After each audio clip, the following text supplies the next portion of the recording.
Hearing will come to order, and the purpose of this hearing is to examine the current state of conflict in Sudan, including very pervasive reports of atrocities against civilians, and to evaluate U.S. policy options to bring the fighting to an end. And I would ask, before yielding myself time, and then my distinguished ranking member, unanimous consent that Congressman Green from Texas and Congressman Simon from California be allowed to sit on the dais and participate in today's hearing. Without objection, so ordered.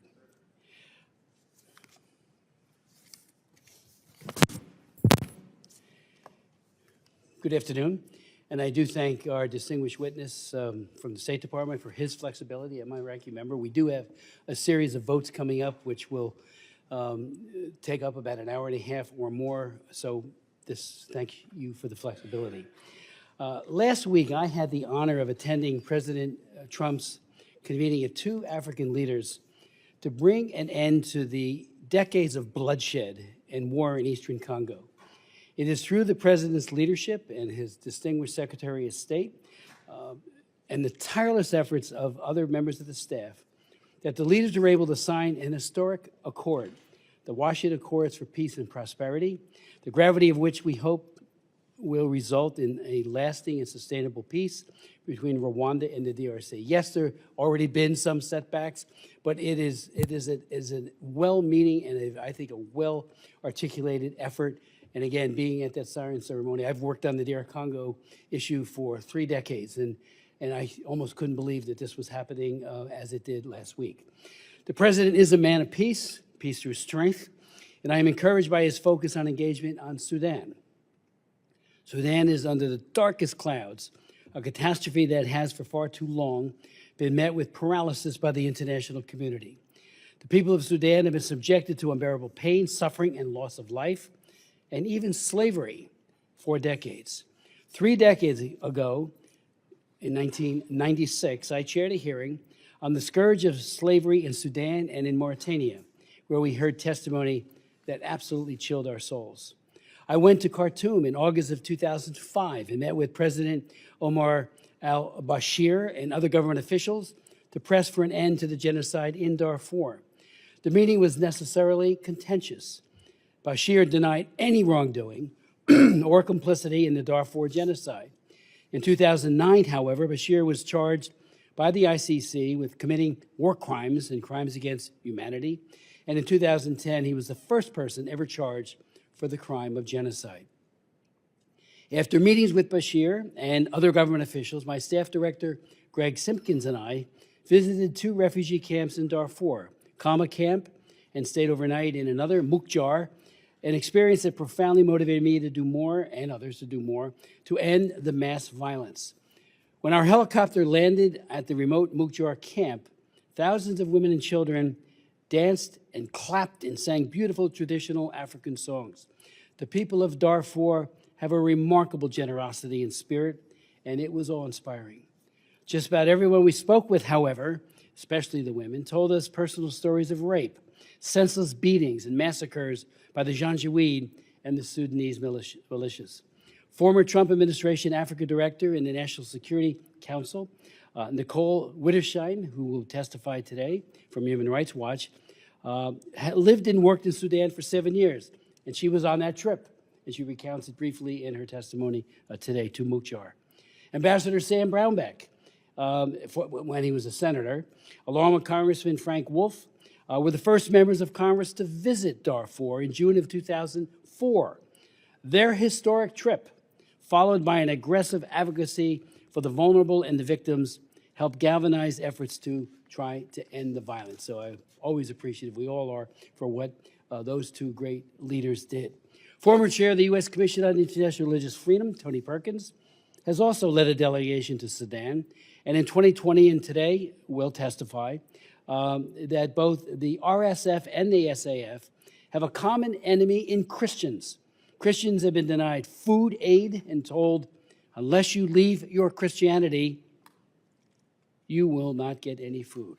I mean, that is just, again, talk about coercion.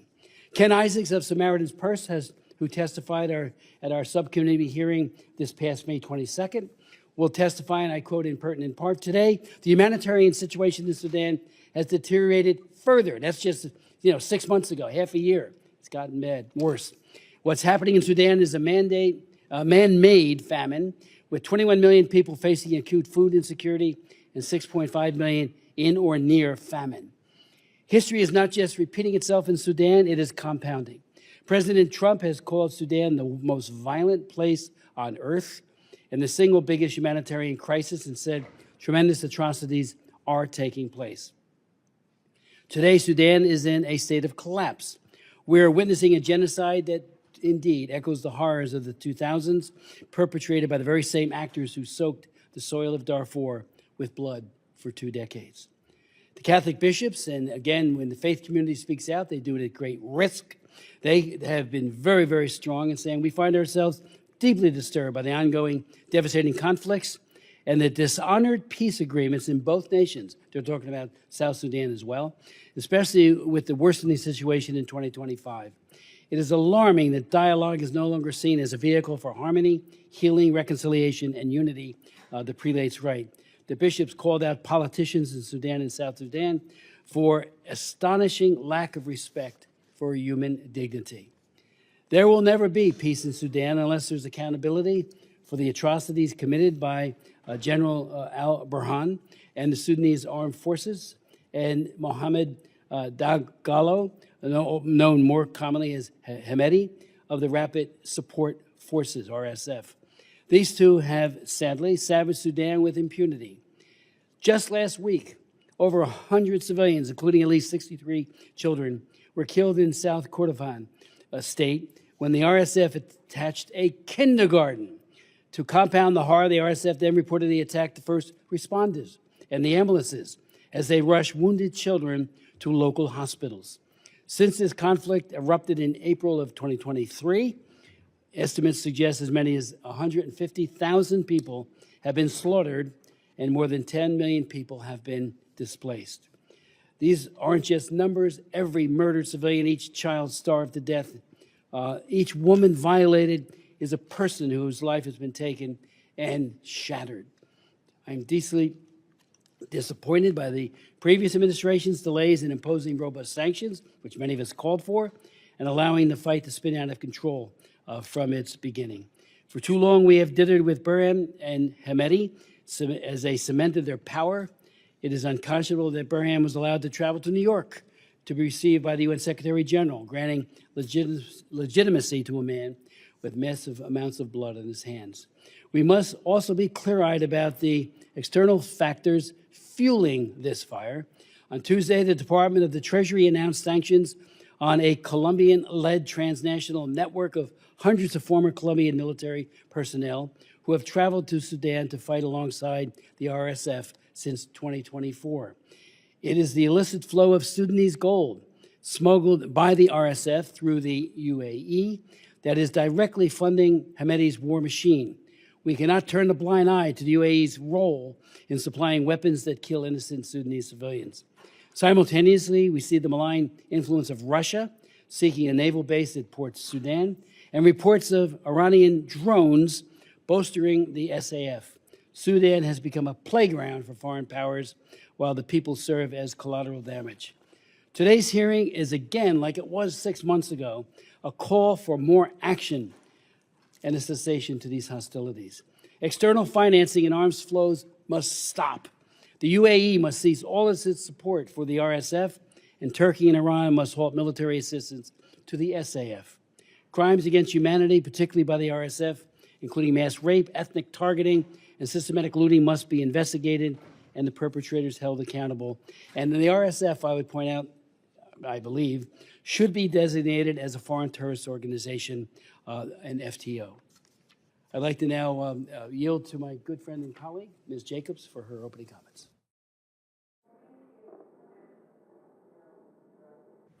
Thank you so much, Mr. Chairman, and thank you to all of our witnesses who are coming today. I'm glad that we're holding the second hearing this year on Sudan to bring attention to the ongoing catastrophe. It's been over 2.5 years since the outbreak of war in Sudan. It is now the largest humanitarian internal displacement and food crisis in the world. Nearly 30 million people, 2/3 of Sudan's population, are in dire need of humanitarian assistance, and over 19 million people are facing acute hunger.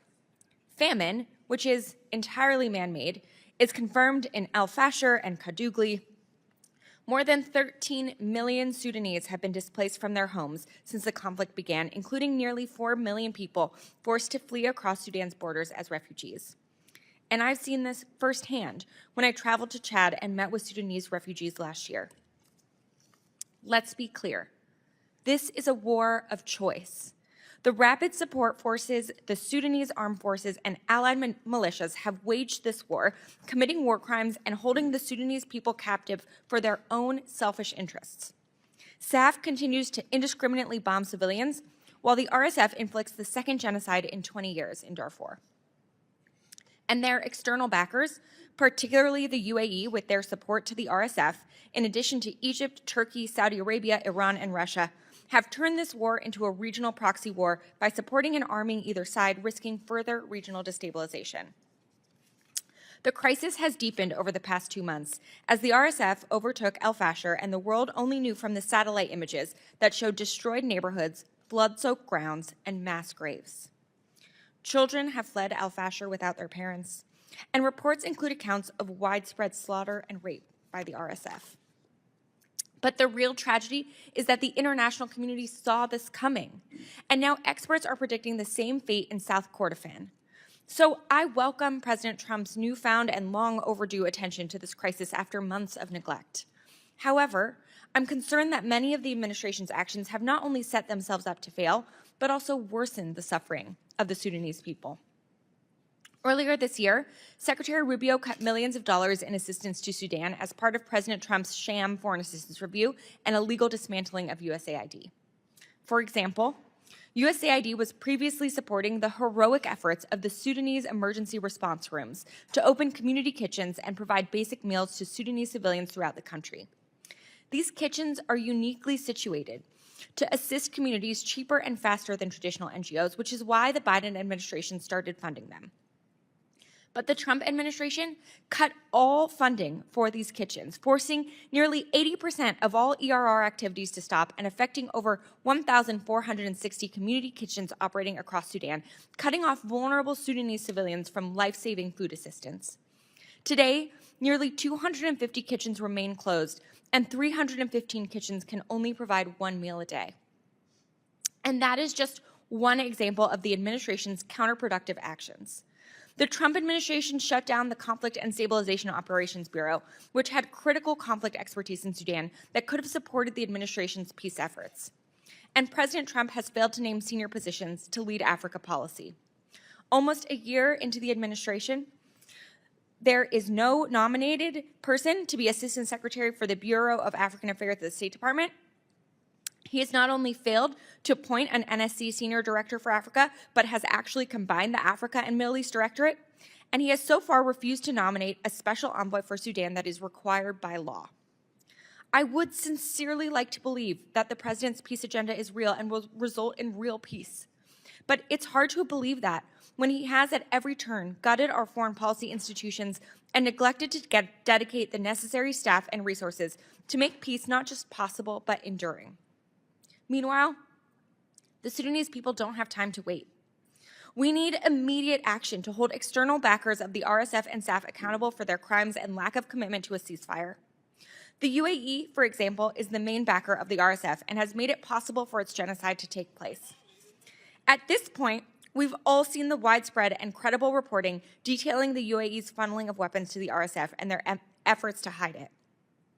But instead of using the U.S.'s significant leverage to pressure the UAE to stop arming the RSF, the Trump administration blew through Ranking Member Meek's congressional hold in May and approved a $1 billion arms sale. And to be clear, this criticism is not specific to this administration. I was also critical of the Biden administration's unwillingness to hold the UAE accountable. I believe that the United States needs to use its significant leverage with the UAE to pressure them to finally end their support to the RSF. That's why I've introduced the Stand Up for Sudan Act that would do just that, and why I've joined with Ranking Member Meeks as a co-lead of the U.S. engagement in Sudanese Peace Act, which would cut off arms to any country sending weapons to the RSF or the SAF.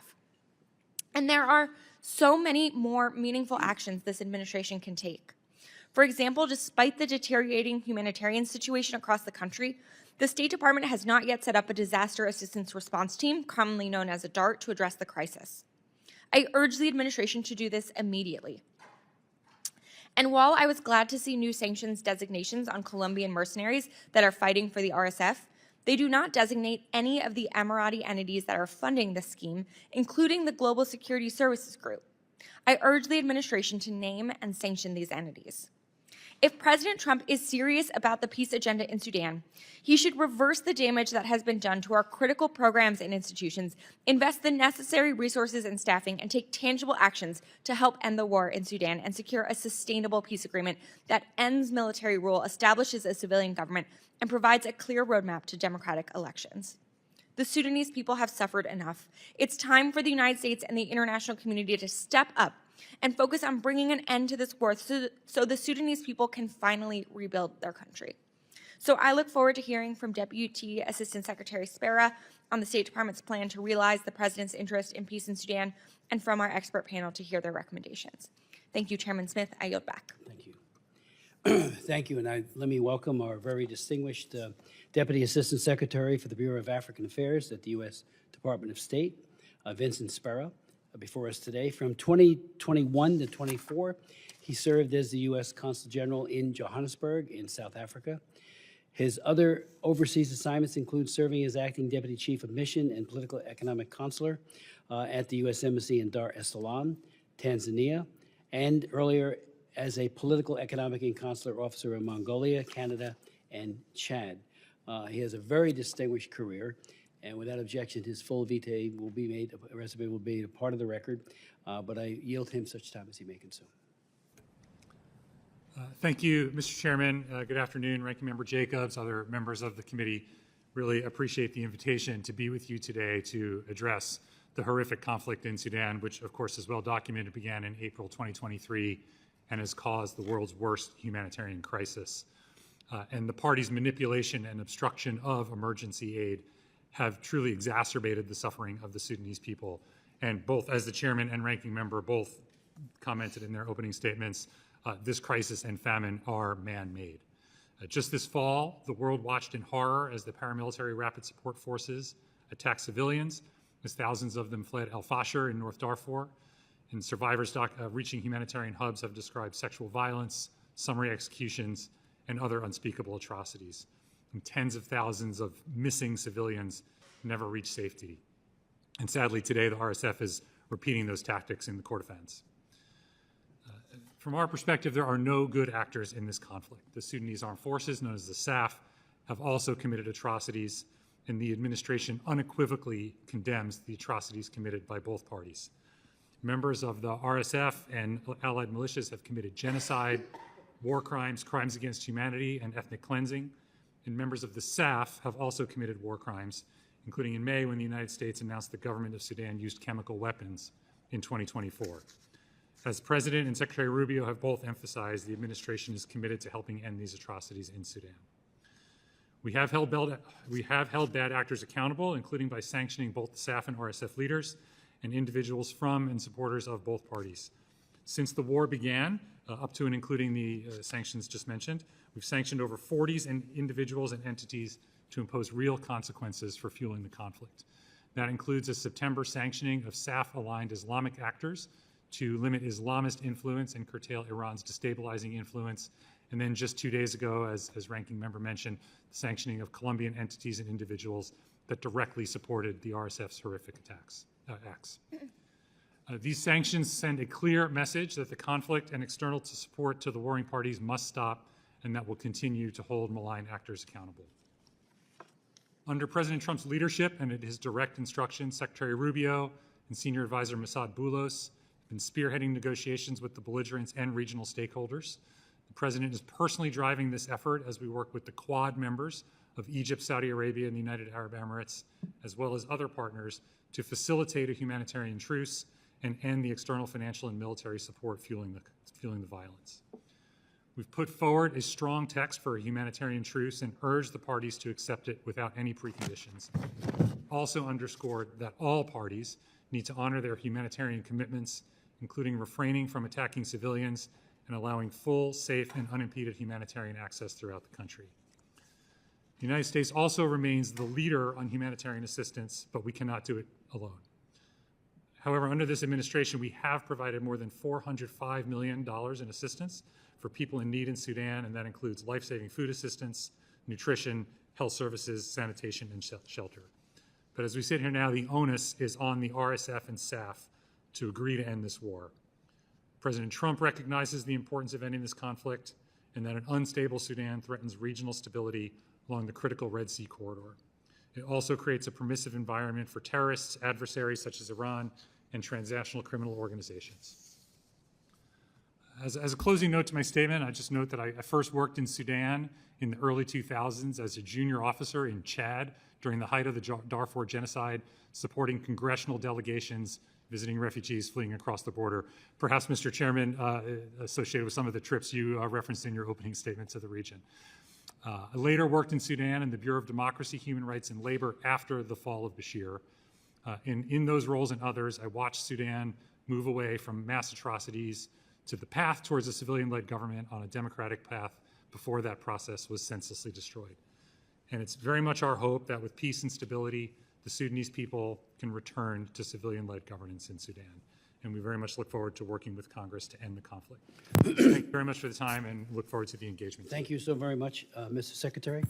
Let me ask you, if I could, with the UAE, obviously Hamedi is counting on the support that he gets from them for money, for arms, for all kinds of support. Why can't that be turned off overnight? I mean, it seems to me that we do have a relationship with UAE that's very real and robust. That to me is, you know, if that stops, it will provide an opportunity, and they are part of the Quad, it will provide an opportunity for a cessation of hostilities to occur. And secondly, with regards to the African Union peace and security efforts, what are they doing? You know, AU increasingly was taking on a more robust role during the last crisis in Sudan, in South Sudan. And, you know, the talk was, and it was very real, that more of the peacekeepers need to be not just blue helmets, but people that are, you know, under African Union leadership.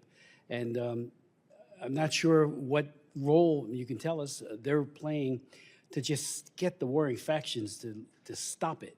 And then on the humanitarian access, what are we finding in terms of groups being able to get in safely? We know that convoys of World Food Program and others have been attacked. You know, humanitarian workers are there to do nothing but save and preserve life. And yet they become then the victims as well. And of course, then what they would bring to the victims of this violence never shows up. So as a beginning, some of those thoughts, your thoughts. Thank you, Mr. Chairman. I appreciate those questions. I'll try to take them in order. First, on the external support to the parties, I think just to refer to Secretary Rubio, he's been very clear that we need to do everything we can to bring an end to external support, and that needs to stop. In our view, we've been making the case at the highest levels and working through the Quad and other mechanisms with any and all parties that have influence on the actors to bring an end to that support. And when we talk about external support, that's not just direct support to the parties, but also indirect support through other countries. So that is absolutely a major focus of the Quad, and I think I refer to the September Quad statement where it's very clear that the Quad and its members are committed to bringing an end to that. On the African Union, yes, absolutely, we're in regular contact and engaged with the African Union, both on the need to press the two belligerent parties to bring an end to this conflict. Our efforts right now, again, referring to the Quad statement, we're focused on a roadmap to peace, starting with the humanitarian truce to allow for the delivery of more humanitarian assistance, which would create the conditions for political dialogue and ultimately a civilian-led process. Right now, our strong emphasis is that the parties need to accept that humanitarian truce as the first step along that roadmap. And the African Union, we're working in close contact with them to exert any and all pressure on both the SAF and the RSF to agree to that truce to allow this process to move forward and bring an end to the conflict. We also are working very closely with the African Union and other partners about creating the conditions for civilian-led dialogue. There's a wide range of civilian groups that are committed to a future peaceful, prosperous Sudan, and the African Union has an outsized role to play in bringing coordination and cohesion to that efforts to help integrate a future civilian-led government into the broader African Union community. On your question on humanitarian assistance, absolutely agree with you. The conditions on the ground are extremely difficult and challenging, not just for civilians, but as you note, the humanitarian workers themselves. We're pressing all the parties on the critical role of protecting workers, but there are some avenues of support getting in. We've pressed the parties to keep the Adre border crossing opening on Chad. That's open through the end of the year. Of course, that needs to remain open for longer. Some supplies are getting into Tawila to the west of El Fasher. So some assistance is getting in, but there are many, many obstructions that we're pressing the parties to overcome so that assistance can get where it's needed. Now, has there been an analysis of what, say the humanitarian corridors were to open up tomorrow, as to how much would be needed, whether or not there's an availability of food and medicine and the like, to quickly be deployed to people who are in many cases, the point of death? Yeah, thank you. I'd have to get back to you on any specifics on pipeline or readiness, but at the moment, our real focus is on the protection issues and opening up that access due to these man-made bureaucratic obstacles that are preventing the delivery of assistance. How helpful has been the United Nations in this process, particularly, WFP and some of the other, that's, to me, is one of the best organizations on the planet. Absolutely, especially OCHA. We're in constant contact with OCHA. Tom Fletcher, the undersecretary, the OCHA, the resident coordinator on the ground, to make sure that any diplomatic pressure we're applying on the countries reflects the challenges that the UN agencies and other humanitarian implementers are experiencing on the ground. Okay, I see I'm out of time, but I would just ask one final question and then yield to my colleague. Is this something where the president could pick up the phone and talk to the UAE and say, just stop it? As I said, Mr. Chairman, the external, the role of all the partners in this effort is a major emphasis, and we're exerting all the pressure we can, including through the Quad and other mechanisms. Because I know we have very little influence on Iran and their support for the government, forces, but it seems that we would have a disproportionate ability there to effectuate change. We're very, very focused on that, as the Secretary said. Thank you. Ms. Jacobs. Thank you, Mr. Chairman. I actually want to follow up on the chairman's questions about external actors, in particular UAE. We've seen over the past 2.5 years many credible reports by the New York Times, the Wall Street Journal, the State Department-funded Sudan Conflict Observatory, France 24, Reuters, Amnesty International, and the UN panel of experts, and our own intelligence, that the UAE is sending weapons to the RSF and continues to do so. I would like to ask unanimous consent to enter into the record one of the most recent reports, a Wall Street Journal article, How UAE Arms Bolstered a Sudanese Militia Accused of Genocide. Thank you. So, Daspera, I guess I wanted to follow up because you said just now in response to the chairman that the Quad and its members are all committed to bringing the war to an end. But do you agree that the UAE continues to provide material support to the RSF?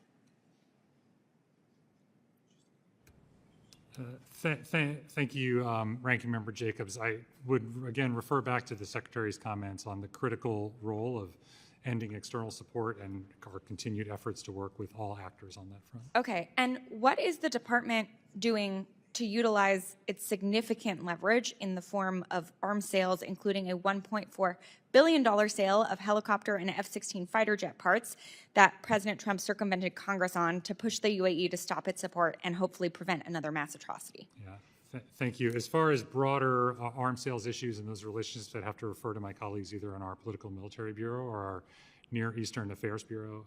It's not something that I'm directly involved in. Okay. I will follow up.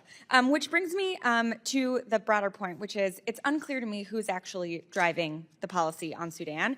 And, I'm glad that the president has newfound interest, but I am worried that having no assistant secretary, no senior director for Africa at the NSC, no special envoy despite a legal requirement, no USAID, no conflict and stabilizations bureau, and, you know, I'm concerned that this administration lacks the adequate staff and attention to actually address this conflict. So could you clarify today who within the administration is the lead on Sudan policy?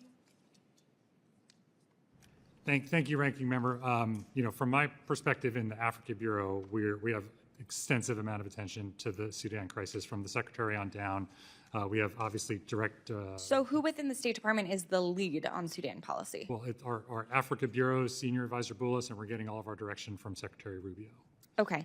I would argue that the crisis in Sudan is the largest on earth. I'm not sure that a senior bureau official with no confirmed assistant secretary is the right level. And while I appreciate what Special Advisor Boulos is doing, he is also in charge of the DRC crisis as well as Arab affairs. He is not Senate confirmed. I'm not sure he has the time or credibility to take this on. I would appreciate him appearing in front of our committee so that we could actually ask him these questions if he is in fact in charge. You said you feel like you have adequate staffing. How many people in the State Department currently work full-time on Sudan?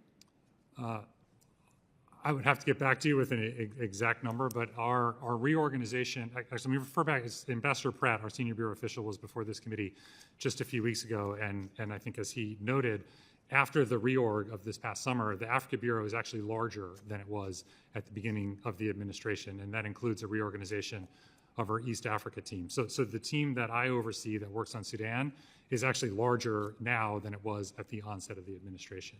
It's part of our broader Office of East African Affairs. The exact numbers, I don't have that with you today.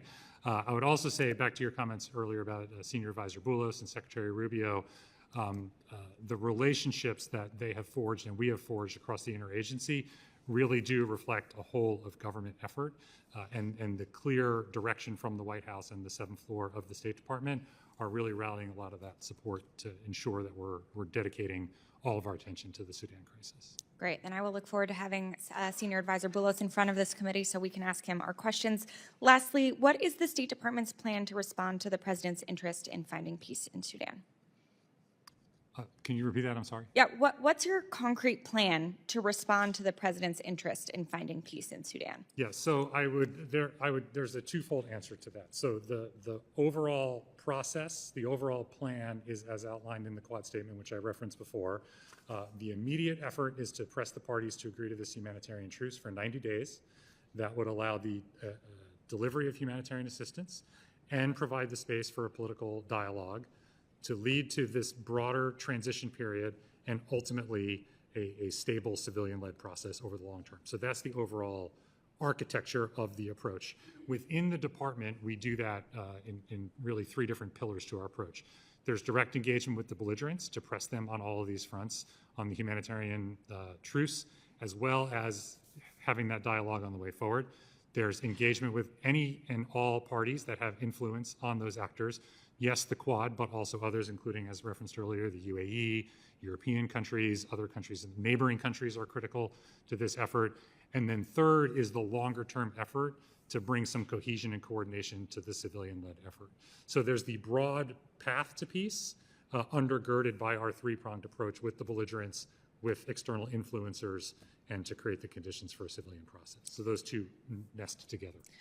Thank you. I'm concerned that despite that announcement being made on September 12th, it's been nearly 3 months and we have no humanitarian truce. So I appreciate all the work you all are doing, but I think it's clear we need to be doing more to stop this bloodshed. Thank you.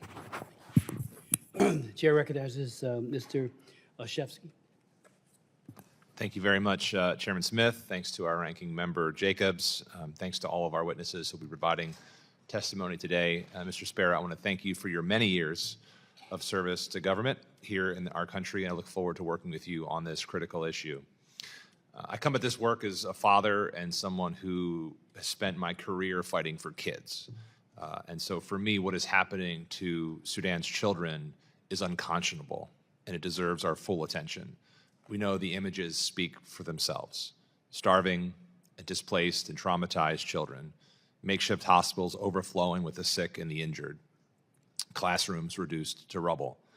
Every parent understands the fear of being unable to protect your child. For families in Sudan, this is now, unfortunately, their daily reality. Even places that should offer refuge, like schools and hospitals, have turned into battlegrounds.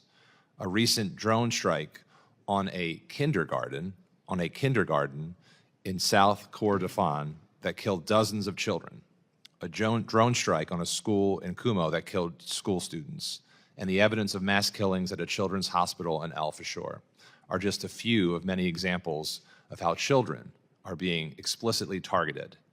These attacks are unconscionable. Sudan now represents the world's largest children's crisis. More than 15 million children in Sudan need life-saving assistance. Nearly 4 million children under the age of 5, 4 million children under the age of 5 are experiencing acute malnutrition. More than 6 million children have been forcibly displaced due to the conflict, the world's largest displacement crisis for children. And as we have saw, schools have been turned into shelters or battlegrounds. 90% of school-aged children have no access to formal education, representing the largest education crisis in the world. Girls are especially at risk of sexual violence and trafficking, and young Sudanese boys are being abducted into armed groups and forced into the fight. None of this is inevitable. It is a result of choices made by parties to this conflict and those who enable them. Children are being starved by blocked aid, put in harm's way by attacks on civilian infrastructure, and ignored when negotiations treat their protection as an afterthought. Changing the course for Sudan's children will require focused, deliberate action. So I was here to ask a few questions about the State Department's work specifically on that front. First, given the scale of violence against children in Sudan, how is the State Department prioritizing the protection of children in its diplomatic and humanitarian efforts? And I'm specifically interested in what concrete steps the State Department is taking to ensure that child protection is a central pillar of the U.S. response across Sudan. Thank you, Congressman. Really appreciate that question and your focus on the issue. This entire issue of civilian protection really is at the core of what's been discussed so far in this hearing, that this crisis is man-made and that this has been the deliberate obstruction and choices made by both the SAF and the RSF, not just to block or prevent the delivery of aid, but also take actions that are harming civilians, including children and others. So our constant focus in our engagements with them and our engagements with all other partners is on the importance of protecting humanitarian workers, protecting civilians, and really choosing to let assistance in and ensure that the people of Sudan are put first, which sadly has not been the case on either side. Appreciate that.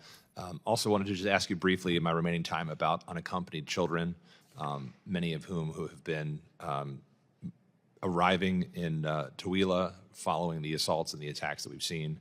Can you talk to me about how the State Department is currently supporting or planning to support children through enhanced protection and its efficiently scaled up response to address these unique humanitarian needs?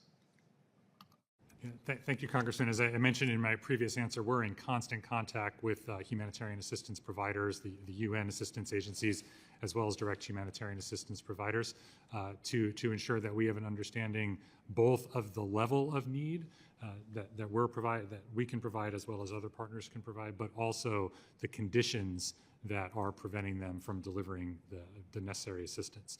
And so that's absolutely part of our ongoing efforts. I'd have to refer you back to our assistance experts or to those organizations for specific actions, but there's that constant dialogue to ensure that our support is calibrated with the need on the ground. I appreciate that. I look forward to working with you. I again want to thank our chairman and ranking member for holding this hearing and lifting up these really important issues. If our country is going to have any sort of moral standing in the world, I think it's critical that the United States play an important role here in the violence, but more importantly, in the fallout that so many innocent individuals are experiencing. I thank you for the time, Mr. Chairman, and I yield back.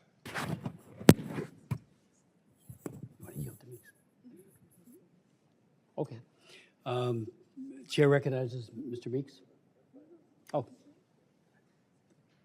Okay. Chair recognizes Ms. Sheriff-Phyllis McCormick. Thank you, Mr. Chair, Ranking Member, for having this, this important hearing today, and thank you, Deputy Assistant Secretary, for being here. Over just the past week, we've seen more than 100 children killed in school and attacks targeting South Sudan's economic life. Further evidence of the accelerating atrocities in Sudan. President Trump has repeatedly stated that ending this conflict is essential, not only to halting bloodshed, but to safeguarding the U.S. national security as an unstable Sudan threatens the Red Sea corridor, creates space for terrorist networks, and opens doors from aligned actors such as Iran, and disrupts regional economic and humanitarian system. Given the resolving this crisis will require a combined effort, enforcing ceasefire, large-scale humanitarian relief, and support for civil society, what specific steps has the Trump administration currently taking for these first two components? Now, you've answered this question a few times, so I'm going to cut to the chase. I think we all have the same concern when it comes to children and actually the strategy behind it. But I guess the biggest concern that we also have is that the FY26 was supposed to be cut, the funding for humanitarian aid. Has that been reconsidered? And if it has been reconsidered, what does that actually look like right now? Thank you, Representative. Certainly appreciate the interest in and focus on humanitarian assistance. I think when we look at the humanitarian crisis, looking at this year alone, as I said, we remain the #1 provider, the top bilateral donor to the crisis in Sudan at some $405 million this year. And yes, there are huge needs in Sudan. I don't mean to understate that at all, but the central part of the challenge right now are access issues and obstruction issues on part of both parties. And so, yes, there are discussions to be had and will continue to be had in engagement with Congress on levels and the way forward. But so much of our attention right now is on this truce, but then more broadly, pressing the parties on letting the assistance in, protecting workers and protecting civilians, because the man-made element of this is just as important as the levels of aid that are being provided. So we would love to support those efforts because this is such a huge issue, but without us knowing the funding amounts and what you need to actually make this successful, it makes it difficult for us to have supporting legislation. So as you come to that place where you're looking at funding levels, and we hope you're reconsidering them, we would love to hear more so we can support it, because I think ending this atrocity is our #1 priority because it's been going on for too long. And in addition, do you think, or do you have any recommendations as of right now, how we can support this effort? In what context? I mean, bringing it, let me just say, a hearing like this is, I think, very important. We have done a lot on our end to elevate the level of attention, including the president speaking out on this just a few weeks ago. We have been, through our role in the UN Security Council, working with other council members to bring attention through nearly bi-weekly council sessions or statements on the crisis. And in hearings like this and other calls and pressure on the parties to choose to bring an end to the conflict, I think are critical. So more eyes and more voices are needed to call attention to this and show the parties that the way forward is through the roadmap that we've outlined through the Quad Statement. Well, thank you so much, and we hope that we can give more attention to the humanitarian crisis, and we can allocate as many funds that are actually necessary. Thank you. I yield back. Thank you. I'd like to recognize the ranking member, Mr. Meeks. Thank you, Chairman Smith and Ranking Member Jacobs, for holding this very important hearing today. And I want to thank our witness here, First Deputy Assistant Secretary Spira, and for those who are on the second panel, we appreciate your work and your advocacy. And I think that the attention that this hearing, I would hope, the press was in here and everyone else was covering it, because the largest humanitarian crises in the world is taking place right now in Sudan. There are rapid support forces, the Sudanese armed forces, and various allied militias are responsible for inflicting heinous violence on the Sudanese people. They have destroyed a nation's hopes for the future, and they are in pursuit of corrupt wealth and power. The United States has a long history of supporting the Sudanese people. And I recall when Omar al-Bashar's regime enabled genocide in Darfur 2 decades ago, we had more of outrage, more noise. Thousands of Americans rallied on the National Mall here in Washington, D.C. Celebrities highlighted the injustices at every turn. And Congress passed actual legislation to increase sanctions, support human rights, and bolster peacekeeping. I don't see that urgency today. And I believe we cannot allow this to be a forgotten conflict. In fact, I can recall myself and a number of members of Congress going to Darfur and confronting al-Bashir directly. We cannot allow and cannot be numb to mass displacement, mass starvation, and mass graves. I think it's past time for Congress and for the administration to take action collectively. This means not only pressing the RSF and SAF to agree to ceasefire and negotiations, but also enforcing real consequences for external actors, all of them, who continue to fuel the conflict by providing arms or money or mercenaries. And without these external resources, both sides would be unable to continue killing civilians and committing mass atrocities in their push to take total control of Sudan. Let me be clear. This brutal war could end tomorrow if the parties fueling this conflict ended their support. And there's a number of them that are doing it. And I'm talking about all the parties need to be held accountable. And the pressure that the United States and our partners should be applying right now. Instead of, what I see, and I don't know the active involvement in how we are pushing the Quad with diplomats, not just cutting deals and trying to see where we get some resources or some minerals or something of that nature, and not trying to just get a title to try to get an award or something of that nature. I'm talking about being ready to pick up the phone and make a real impact and talk to all of the members of the Quad and get them together. For example, one of the things that I wanted to ask you and to talk about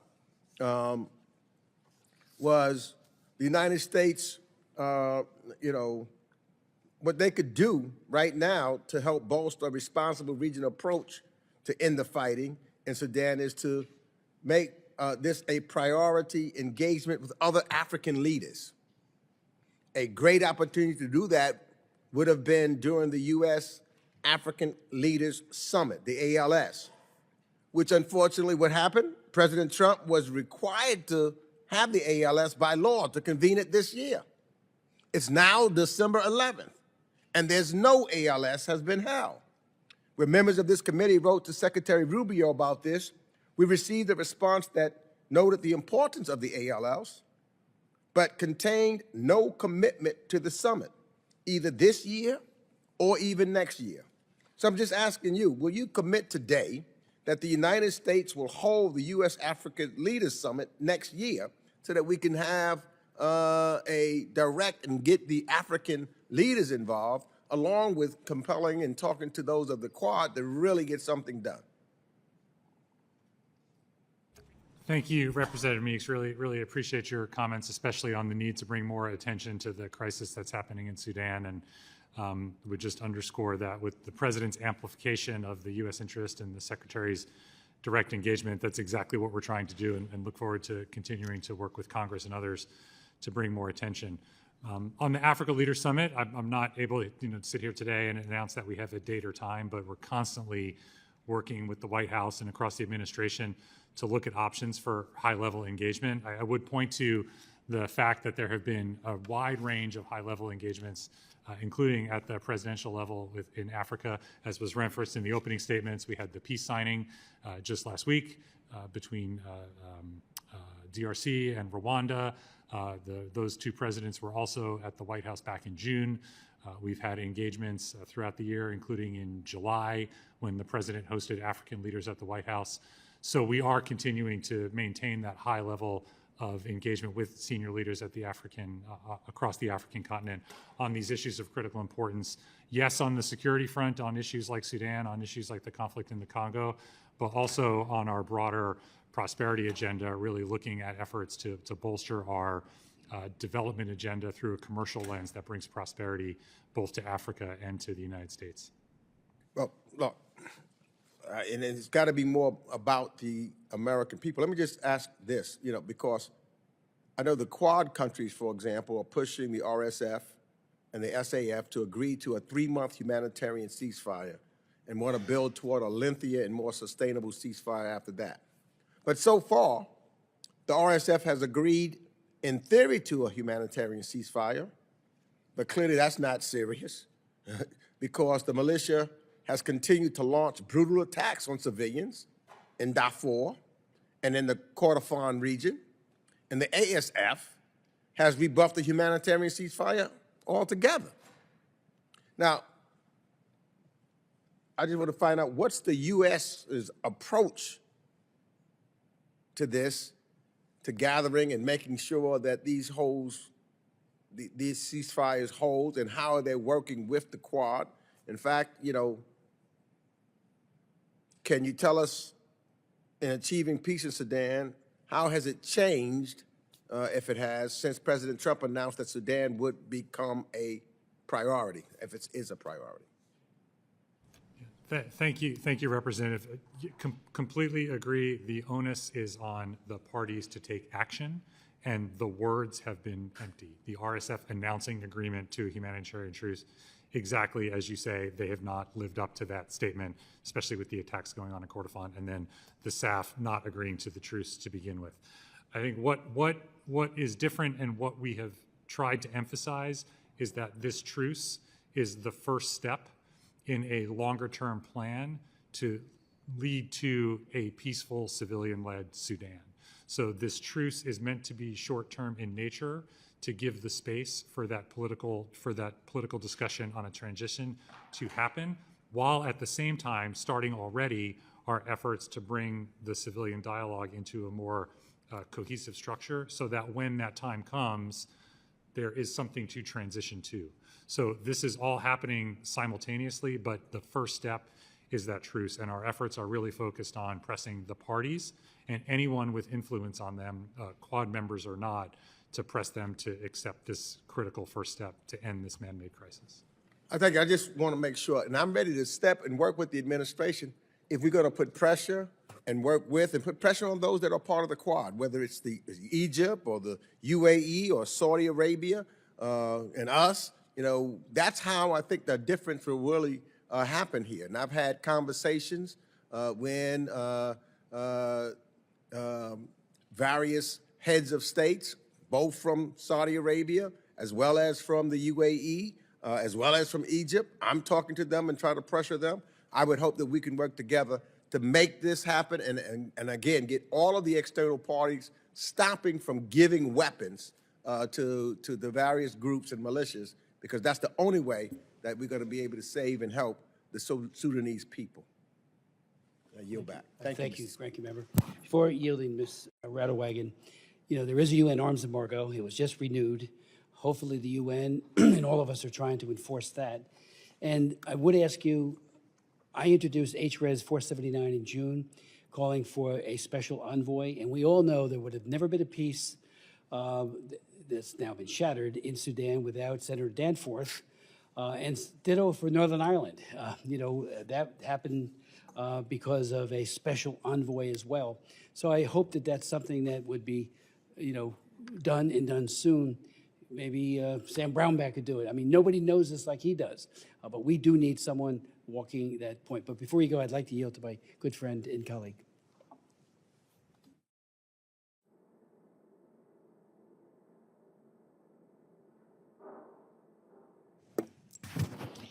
Thank you, Mr. Chairman. Let's see.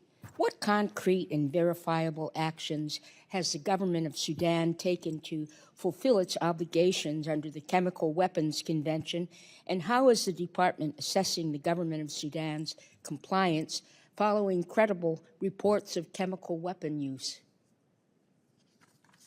Yeah, thank you. The chemical weapons issue is obviously very serious, given our finding in our announcement that the government of Sudan did use chemical weapons, and we immediately imposed sanctions after that. We've been very clear to the authorities that they need to acknowledge that those violations took place, commit to ceasing to use chemical weapons, and fully cooperate with the Organization for the Prohibition Against Chemical Weapons. We're hoping to see that genuine leadership. It's a press we've made, and we've made very clear that if they don't take those concrete steps, that additional consequences will be imposed. But the call remains on the authorities to take the steps they need to take, and unfortunately, we have not seen them take those steps yet. There are differing reports that the SAF has offered Russia a Red Sea naval base capable of hosting up to 300 Russian personnel and multiple warships. What is the status of that agreement? How would a formalized Russian military presence at Port Sudan alter the U.S. position in East Africa?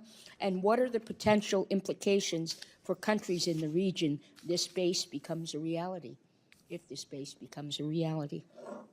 Yeah, thank you. We're certainly aware of those reports, something that we're very focused on. We've made very clear to the parties that any action with those Russian authorities or entities could trigger real consequences. I think through our more than 40 sanctions over the course of the conflict have made clear we are willing and prepared to take action, and we've made clear that there would be consequences for actions such as that run counter to our interest, or more broadly run counter to the interest of peace and stability across Sudan and the Horn of Africa as a whole.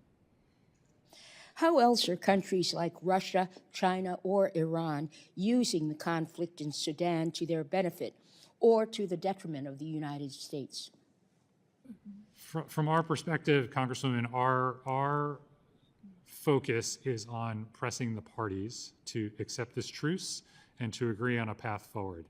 Any efforts to work with the parties that are not in furtherance of that goal run counter to peace and prosperity. So that's where our emphasis really needs to lie. So when we talk about Islamist influence, Iranian influence, other influence of bad actors, that's what we want to steer away from and get on this path that we've laid out. That's the path that's in front of us, and that's what we're pressing on with all of our tools, especially at the diplomatic level. Thank you, Mr. Chairman. Yield back. Thank you very much. Again, if you could respond on the special envoy, if that's very seriously being looked at, to name someone. And secondly, obviously Ambassador Waltz, former Green Beret, was deployed to Nigeria at one point in trying to mitigate the horrific actions by Boko Haram. He gets it, and he's at the UN. There is an arms embargo. Is there a plan there as well to push this very aggressively? So I'm sorry about the second question. Second has to do with Ambassador Waltz. What role are we playing at the UN to try to really get all parties to stop this senseless killing? Okay, thank you. On Sudan specifically? Yes. Okay, so I just want to make sure I understood the question. So I just yeah. mentioned that he had been deployed to Nigeria as part of an effort to stop Boko Haram when he was in the military.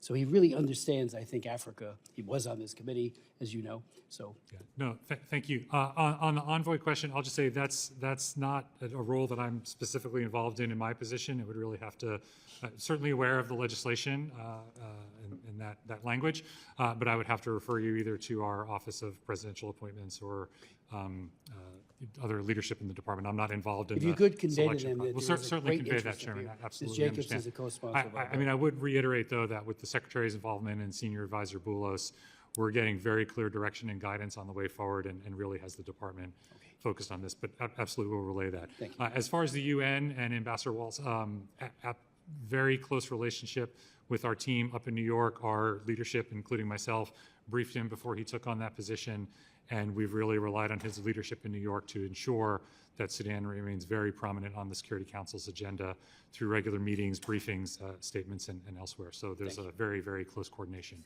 between our teams. Ms. Jacobs, and then we'll. Okay. This microphone's not my friend today. Spera, in the days before El Fasher fell to the RSF, the State Department reportedly hosted indirect talks in Washington among the Quad members and representatives of the SAF and the RSF. Can you tell this committee what the contours of those talks were, and specifically, how did the United States engage with the RSF on its apparent concurrent efforts to overrun El Fasher while its representatives were in Washington?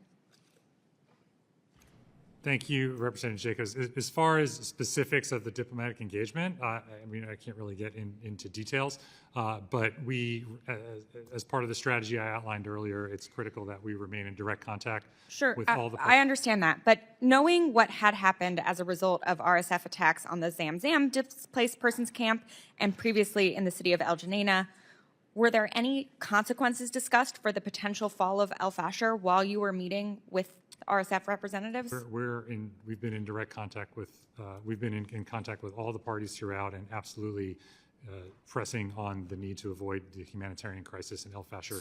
So why have there been no apparent consequences for the RSF in the aftermath of their attack on the city, given the horrific reports that have emerged? And El Fasher specifically, I mean, I would point to the sanctions on the Colombian mercenaries just 2 days ago, but we've taken direct action against the RSF. Its leader is sanctioned. Other members of the RSF have been sanctioned. We've imposed a wide range of consequences throughout the conflict. And on that note, General Hamedi's younger brother, Algoni, was here for those talks. However, I believe he has been designated for sanctions, and he reportedly stayed at the Waldorf Hotel here in D.C. Did the administration grant any special licenses to enable his stay? As far as licenses, I'm not sure what that would refer to. I mean, we engage with all the parties. Well, sanctioned individuals usually are not allowed to stay in the United States at very nice hotels. I mean, I can't speak to the financing or support of his trip. It's not something that we paid for or would have funded or supported directly through financial means. Our effort includes engaging with any and all actors that have an influence on the conflict, including members from from all belligerents to the conflict. And so that's a central part of our effort, is placing that direct pressure on those in positions of authority and influence. Okay, thank you, Mr. Chairman. Thank you, sir. Thank you so very much, Mr. Secretary, and we look forward to any additional responses you might want to provide, and let's work together on trying to stop this bloodshed. Thank you very much, Mr. Chairman, Ranking Member. Really appreciate the attention to this and the opportunity to work with you. Thank you. No, there's no vote yet. Okay. We know that Ambassador Sam Brownback does have to, he has an engagement and he can't miss it. So I'd like to invite him to the witness table to present his testimony.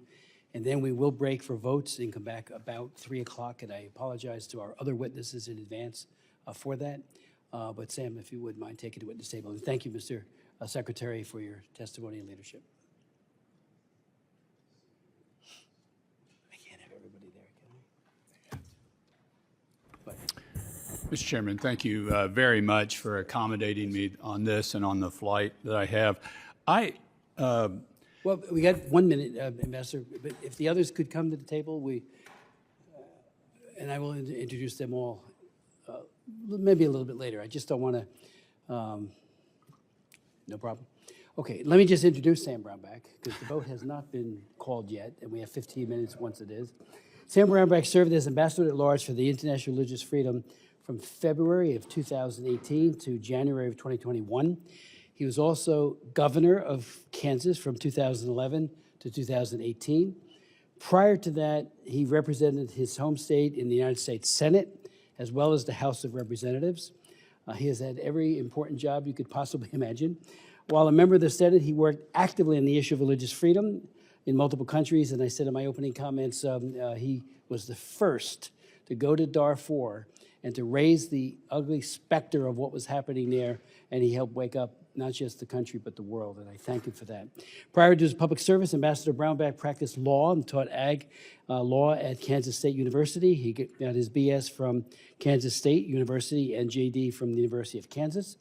He is currently serving as co-chair of the International Religious Freedom Summit and chairman of the National Committee on Religious Freedom. Ambassador. Thank you very much, Mr. Chairman, and it's a pleasure to be in front of you. I think you're the most accomplished legislator in the history of the United States. I don't know of anybody that's gotten more bills passed than Chris Smith has. I want to measure that someday and see. And I don't just say that. I say that with great admiration and respect, because they've generally been in this field of taking care of people that are in difficult circumstances. I want to submit my testimony for the record, and I would just like to really speak directly to the members here. This is one of these unusual crises that's actually solvable, and that actually I think each of us can play a role at. When I saw the end of the meeting and the report coming out from when the Saudi Crown Prince was meeting with the president, and the Saudi Crown Prince makes this request to President Trump to end the conflict in Sudan. At first I thought, that's a really kind of an odd request. It seemed like I was struck by why that request, but then I thought, this is one of the phenomenal opportunities we actually have to get at one of these crises that generally just go on for years and years, and this one has, and this was a second round in Darfur again, and Frank Wolf and I had gone in and seen this, and you had seen it, and you're just going, not again.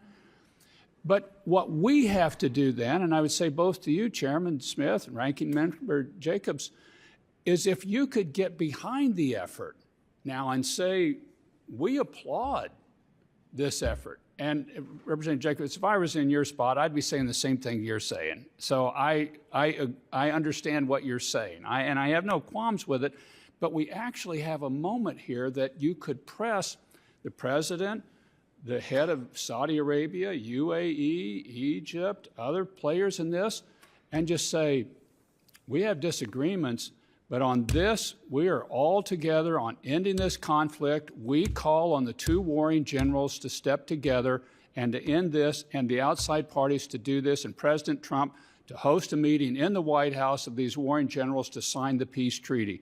They've got it outlined. They've got it figured out what it needs to be, and we could get back to a Sudan that we had under the civilian government that had actually thrown out blasphemy and apostasy laws. No other Muslim country in the world has ever done that, and they had done that. And there was this optimism with that civilian government, so we know there's a track here. We know there's a will here. We also know that President Bashir had the radical Muslim elements in that country that hosted Osama bin Laden, so those elements are still there in that country. You got to fight and push back against them, but I would call on the two of you to do an editorial together calling on President Trump to host this meeting in the White House, because if we can, as voices, get behind this effort, and the president's got a great motivation in that the Crown Prince of Saudi Arabia said, I'm going to put $1 trillion into the U.S. economy. And China is courting Saudi Arabia so aggressively to move to buy their oil in Chinese currency rather than in dollars, to move off of the dollar as the world currency. So we've got we personally have a lot at stake to show Saudi Arabia that we're working at this, and we can get it done. I just actually would plead with the two of you to be bipartisan, pushing this, not taking away the criticism you have of other things, because the factual basis is there, but saying, here's a moment. I remember when I got together with a congressman from New Jersey, Don Payne, and we carried that original Darfur resolution, and to get that designated as a genocide, first time it had ever been done, while there was a genocide proceeding. It was going on at that time. And he and I got together on that and got it through. And Secretary Powell signed on, declared it a genocide, and I think it was helpful in ending that. I actually think you guys have a pretty interesting role you could play right now of saying, we disagree on a lot of things. We really agree with the president hosting these two warring generals and signing the agreement that we know what can be done, and doing it now, because you do have, everybody knows the numbers on this. We actually have a path. We actually have a path on this one. And I've got more in my testimony, but that's really the point I wanted to make to the two of you. This one's actually this one's actually doable and solvable. Ambassador Brownback, thank you so very much for your leadership, your vision, the fact that we are at an inflection point, a crossroads. If we grab it with both hands and work across the aisle, as you suggest. And, you know, at that point, when you were talking about Darfur, I was Don Payne's ranking member. So it's gone back and forth, but you really led so effectively then and now. So it's a great idea. We need to seize the moment, because otherwise things deteriorate and we will have a situation where more people are killed, more women are abused and killed, and the hunger issue just goes even worse than it is today. And again, Ken Isaacs in his testimony, like I said earlier, said from 6 months ago, it's gotten actually worse. I mean, that's a short period of time for this to metastasize the way it has.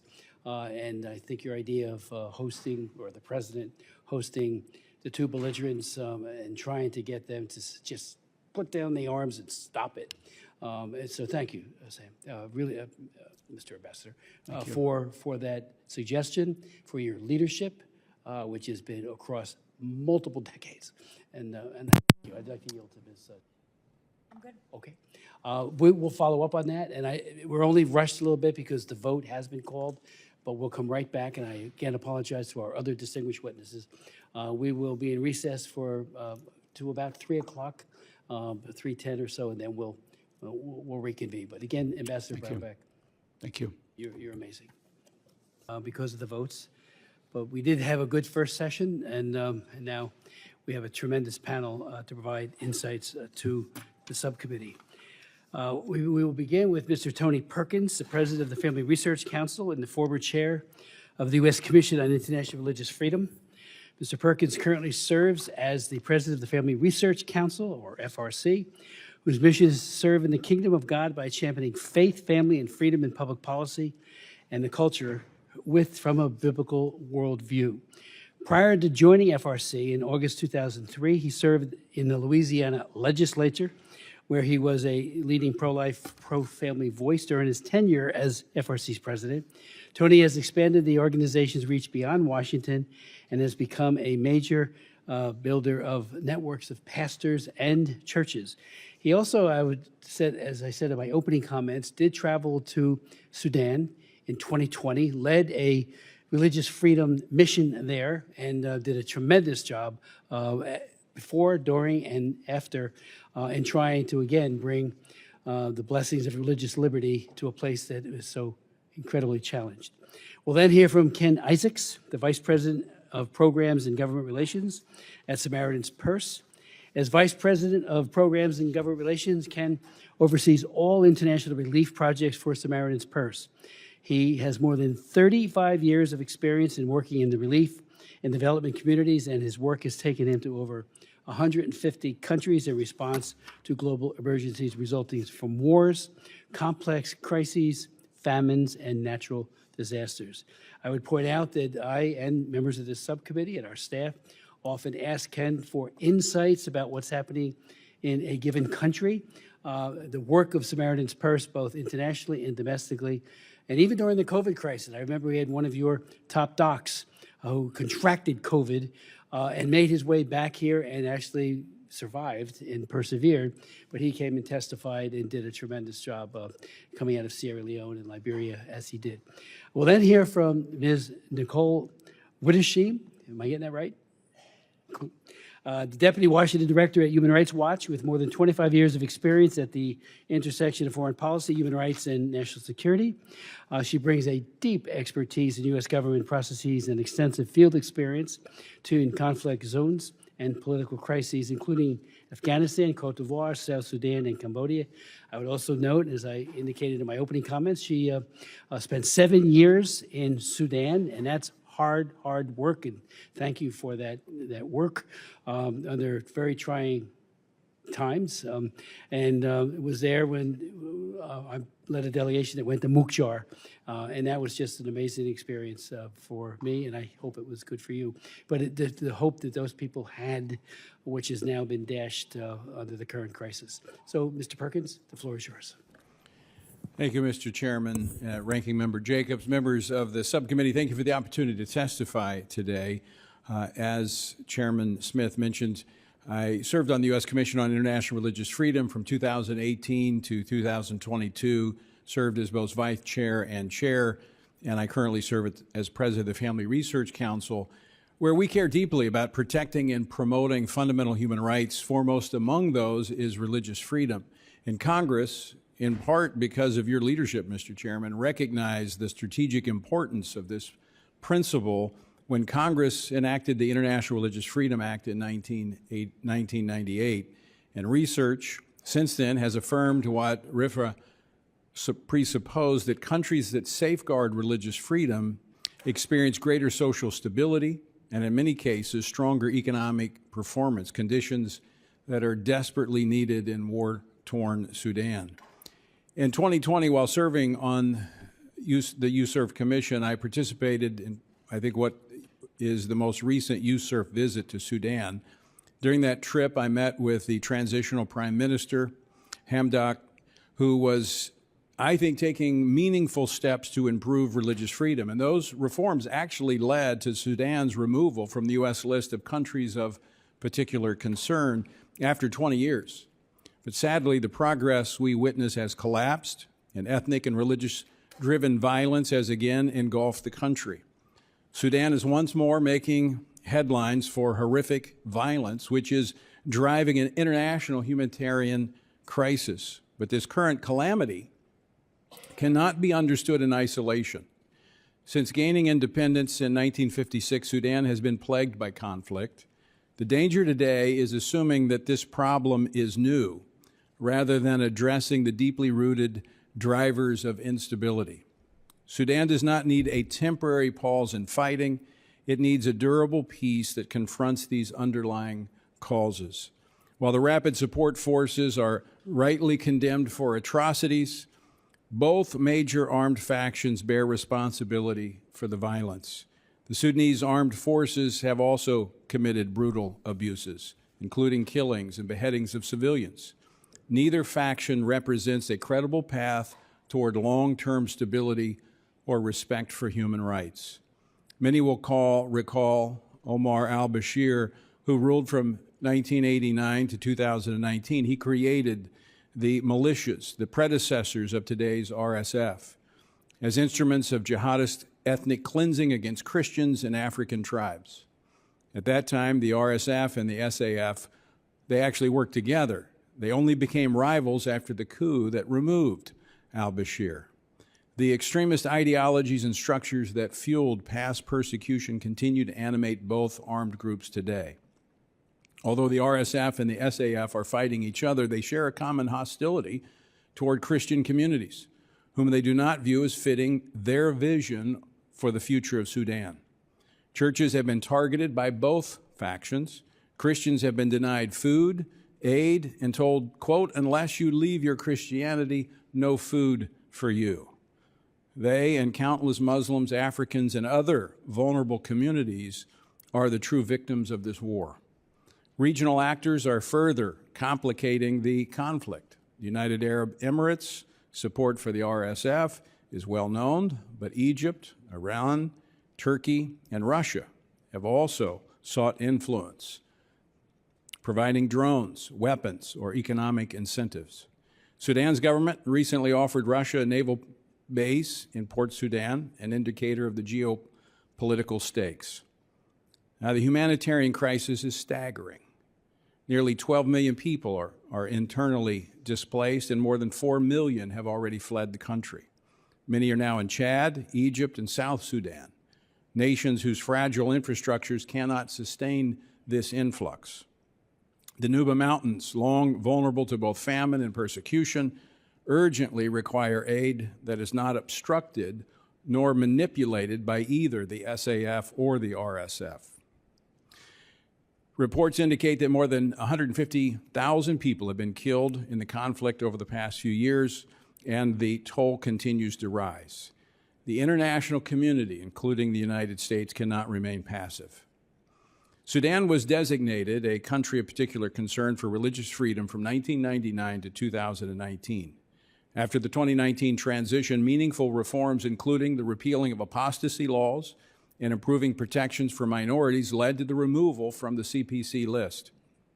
Today, however, Sudan has reverted to conditions that meet the statutory criteria for CPC designation under RFRA.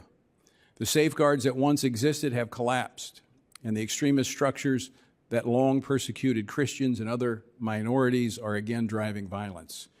Given this dramatic backsliding, the United States should reimpose the CPC designation and make clear it will remain in place until verifiable improvements in religious freedom and human rights occur. So here are the recommendations. Use the CPC and related IRFA tools to press for human rights and accountability.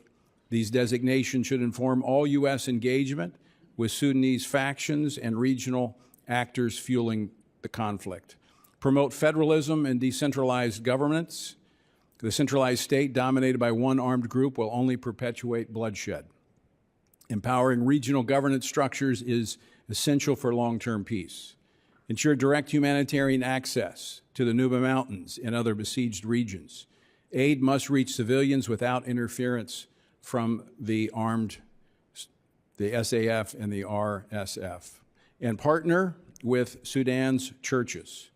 I met with many of these religious leaders when I was there. They're very concerned. This is both Muslim, Christian, that are concerned about their communities and willing to engage, and they have credibility. As I close, I just want to offer a reflection drawn from my visit to Sudan.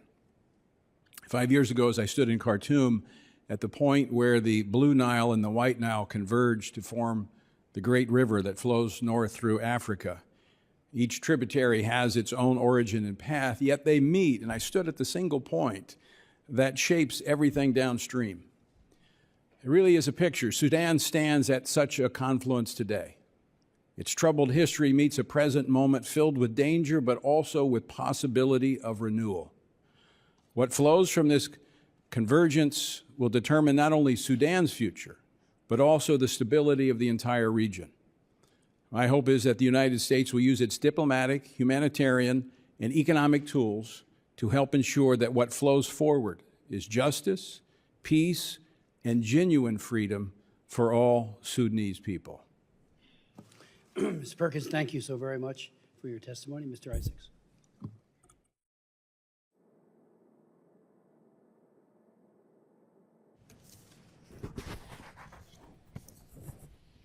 Chairman Smith, Ranking Member Jacobs, committee members, and fellow guests, thank you for the opportunity to share my experiences, my thoughts on the crisis in Sudan. I can't remember how many times I've been in this room making testimonies. And I've been working in Sudan since 1993. So what is it that keeps the cycle going is a legitimate question. Why do we keep coming back in here and talking about Darfur? Who remembers Save Darfur? It's gone. There was a civil war in the south, and now we have another war between the RSF and SAF. What is that string of commonality? In my opinion, it is Islamic extremism. It's the same Islamic extremism that we see in other groups. That would be Hamas, Hezbollah. It is in that part of the world. And we talk about, when I look at Sudan today, I see a new epicenter forming of regional conflict. And the countries that are involved today, the United States, the United Arab Emirates, Egypt, Saudi Arabia, Qatar, Turkey, Iran, Russia, China, Chad, South Sudan, Ethiopia, Eritrea, Kenya, and Libya. And there's probably more that I don't know about. This involvement is noted not to assign any blame, but to demonstrate that the scale of geopolitical investment in Sudan's outcome is staggering. Regional actors are coalescing, each with a vested interest. Ending the war cannot be achieved by isolating any one actor, but it's going to require coordinated restraint among many. Since 1989, Sudanese politics have been dominated by ideological positioning driven by the Muslim Brotherhood. The National Congress Party, led by Omar al-Bashir, who I've met on several occasions, took control of the government, and the Brotherhood-linked National Congress Party grew from being a political party into the ideological spine of a militarized Islamist state with a violent footprint across the country. As a perpetrator of this violence, Bashir created the Janjaweed militia in the early 2000s as a tool to control insurgency in Darfur. In 2013, the NCP formalized the Janjaweed by presidential decree into a paramilitary group, the Rapid Support Forces. In 2019, after months of mass civilian protests demanding an end, this is the people of Sudan raising up.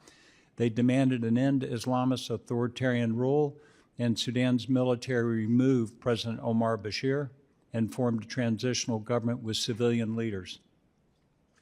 This transitional council collapsed in October of 2021 when military leaders, reportedly led by General Abdel Fattah al-Burhan and supported by General Mohammed Dagalo Hamedi, staged a coup, detaining Prime Minister Abdullah Hamdok and dissolving the civilian government.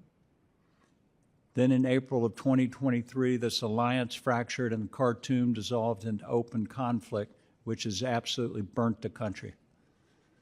The current civil war has seen the RSF position itself against the state that created it. It is crucial to keep these historical and ideological roots in mind.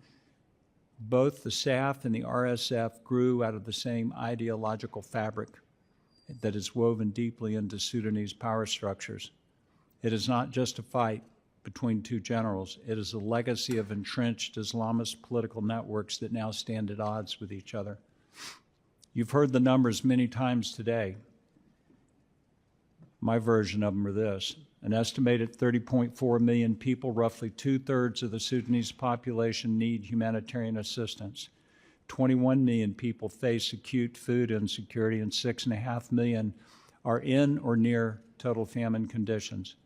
Famine has been declared in different locations across Sudan 3 separate times over the past 2 years, with the latest declaration occurring in November, this time in El Fasher, in Darfur, and Kadugli in South Kordofan, with 20 additional locations considered at risk of famine. All of this famine talk sounds it's technical, but what it translates into is seeing people dying on the ground because they don't have food. I know these things because Samaritan's Purse has been involved 2 times in 2 years in statistically proving, which is a very exhausting process, that famine has existed, that it meets the benchmarks of famine. Most recently in El Fasher, some reports state that as many as 60,000 people have been brutally murdered.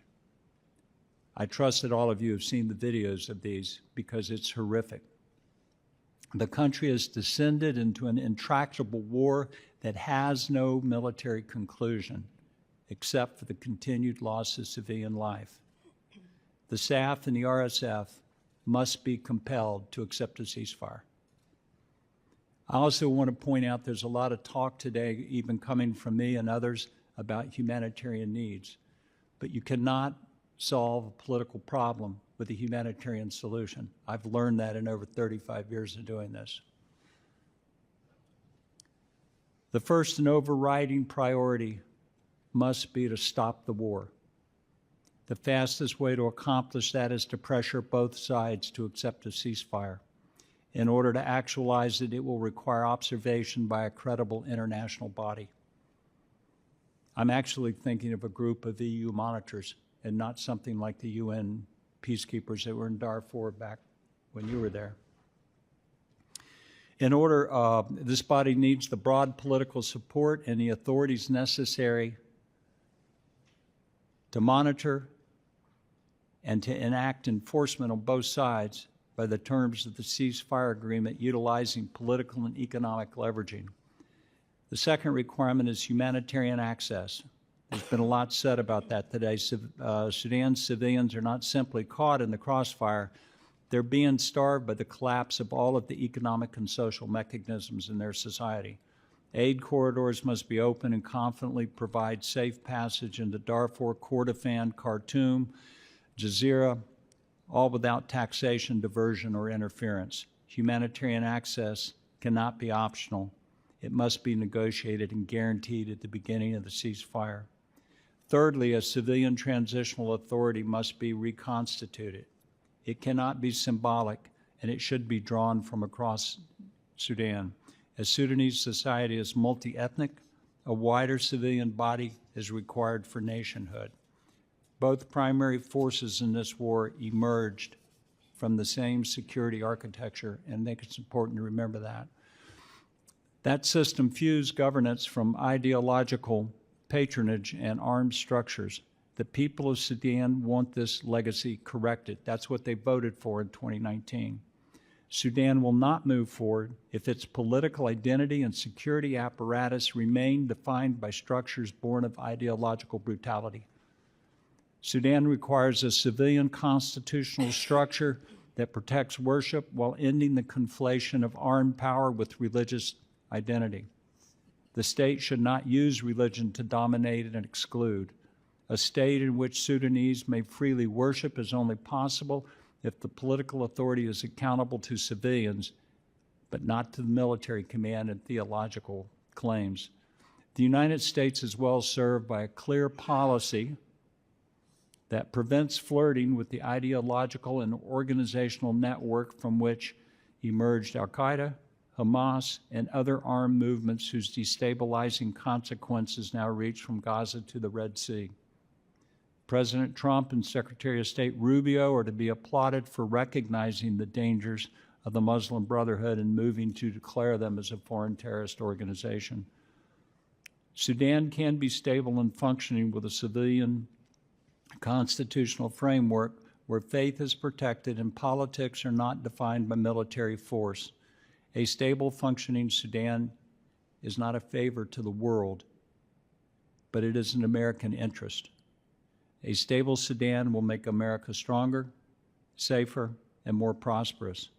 I want to thank President Trump and Secretary of State Rubio for paying attention to this matter, and I also want to thank the members of the Quad for their efforts. That includes the United States, the UAE, Saudi Arabia, and Egypt. My last statement is this: this war will not produce a victor. The war must end. Thank you. Thank you so very much, Ken, for your testimony and your leadership. Nicole, the floor is yours. Chairman Smith, Ranking Member Jacobs, and your committee colleagues, thank you so much for having this hearing today. I come to you from Human Rights Watch, but I've also had a long time in USAID, and I also served in the National Security Council as the Sudan's and Central Africa director under the first Trump administration. Congressman Smith, when I was with you on the helicopter on our way to Mukjar, I remember you were not feeling very well, and you said we must go and hear from these people. This Mukjar was one of the scenes of one of the most horrific Janjaweed attacks, and they lined the streets, as you remember, and you sat there under a tree for many hours in the Sudan heat and listened to story after story. And I'm so glad that you remembered it. I remember it distinctively. And you've never wavered in your interest and support for Sudan. And unfortunately, I think we're all here telling you that the violence that we see today is on par, if possibly not worse, than when you visited 20 years ago. So Human Rights Watch takes no US government money or no government money at all. We work in over 90 countries, and we just work to verify and document human rights abuses. We've been documenting many human rights abuses in Sudan. April 2026 will mark 3 years since a brutal war broke out in Sudan, and this conflict has been primarily a war of abuse and atrocities on civilians by both sides, the Rapid Support Forces and the Sudanese Armed Forces. Multiple Human Rights Watch investigations illustrate Sudan's nationwide human rights crisis. This October in Darfur, the RSF carried out mass atrocities, as we've all talked about today, after an 18-month-long siege in the city, which was once a vibrant place that hosted many survivors of the previous campaigns of attacks over the last 20 years by the Janjaweed and then the RSF. El Fasher was the last city controlled by the SAF and their allies in Darfur. The RSF takeover of the city resulted in massacres that the RSF fighters were filming themselves committing, were bragging about. My organization, Human Rights Watch, took all those videos and verified their authenticity. They geospatially recorded them and cited them, and they are accurate, they are true, but it is unbelievable that exists now in our minds and on the internet. They also killed one of the last remaining journalists, Taj al-Sur Ahmed Suleiman, in El Fasher with his relatives. And I believe we were hearing that it happened right in his house. Human Rights Watch had previously documented similar atrocities by the RSF 2 years earlier. We knew this was going to happen in some sense because we knew what their tactics were and that they've never been held accountable for what they were doing. In Ardamata, outside of El Geneina, they conducted a campaign of ethnic cleansing against the ethnic Masalit and other non-Arab tribes in 2023. We concluded there that the RSF had carried out crimes against humanity, widespread war crimes, and ethnic cleansing. And the thing that my colleagues who documented what they did in Ardamata noted is that after they had the military victory of taking over that area, they then shot the civilians. It was not during the military campaign. They shot them in the back, trying to flee the RSF. And the same with El Fasher. Once they took over that city, that is when the killing started. And that tells us this is an ethnic cleansing campaign. And these very likely are acts of genocide. Over 2.5 years, the list of civilian targeting and suffering is unrelenting, and it's spreading across the country. In South Kordofan, RSF and allied militia committed war crimes against Nuba civilians and gang rapes and holding women and girls in the context of sexual slavery, destroying homes, and displacing tens of thousands of people. We saw throughout the course of this war in Khartoum, women and girls that faced widespread sexual violence, rape, forced marriage, child marriage. And this has been primarily at the hands of the RSF fighters, and survivors have been denied medical care and justice. These abuses amount to war crimes and crimes against humanity, the title of this hearing today. The Sudanese armed forces have also committed war crimes, most notably indiscriminate airstrikes that have killed civilians and injured scores of others and destroyed homes and hospitals. I think it just bears repeating that both of these parties are targeting civilians in this war. The army itself has transformed areas that are now back under its control into massive detention sites and subjecting civilians to widespread detention and abuse, and often holding the civilians guilty for just having been living in the RSF areas that the SAF conquered. These forces all continue to benefit from widespread impunity. These forces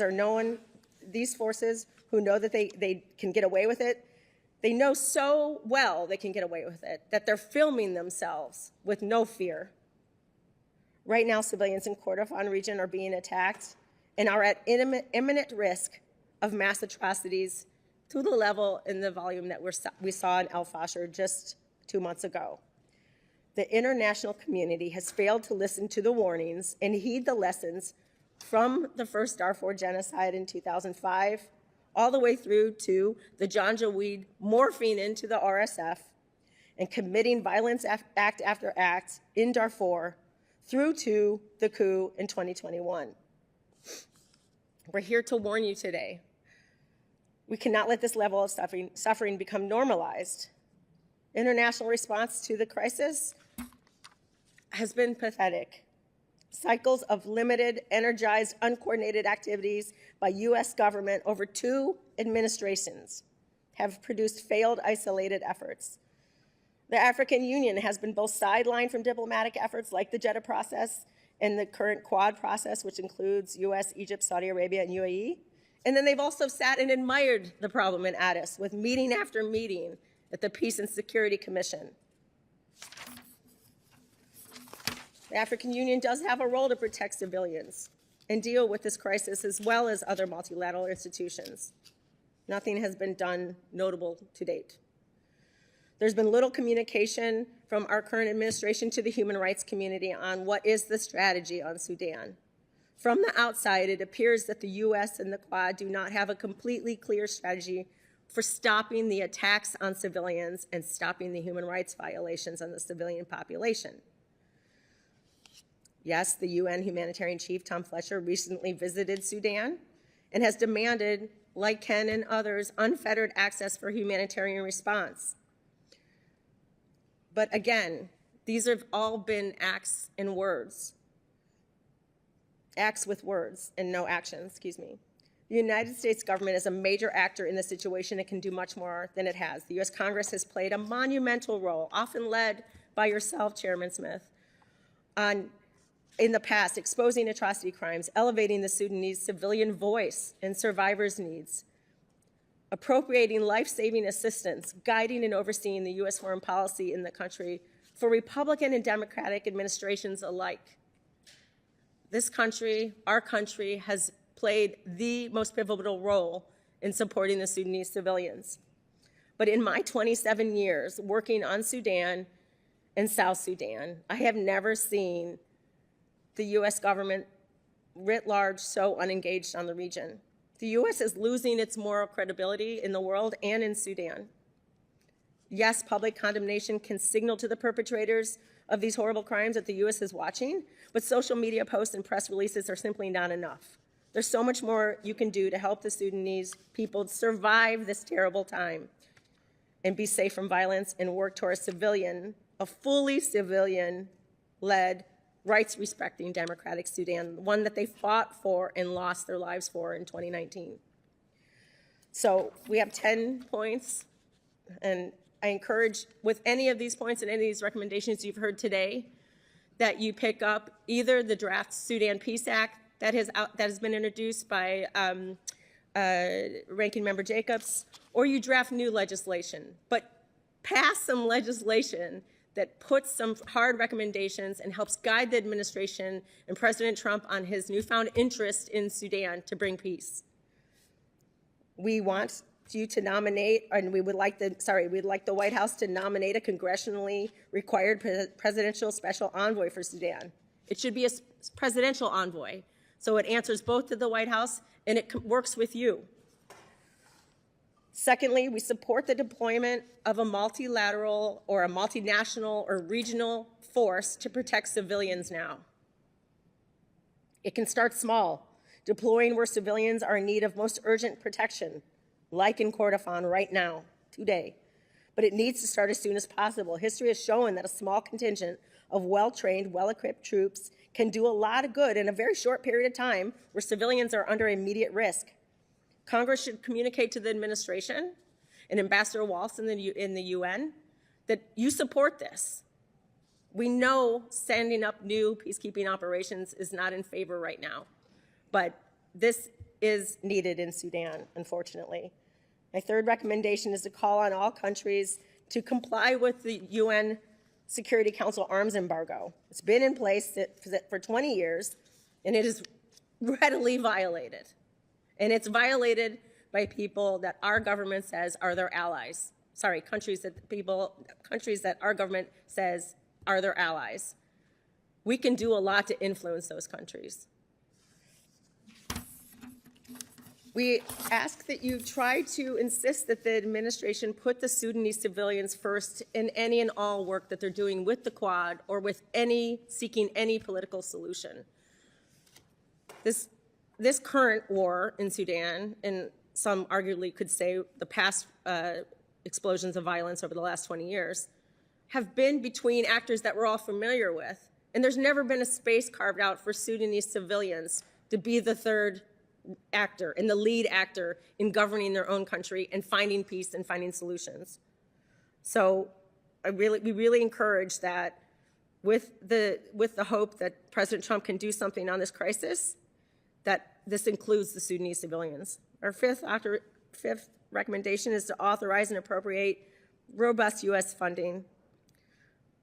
We know that USAID has been closed and the funding the U.S. government was the largest donor for the longest bit of time in Sudan. And that probably was unbalanced and not necessarily a global burden sharing approach. But right now, particularly the emergency response rooms that you've heard mentioned already, they need our support. We need more aid. It is not enough.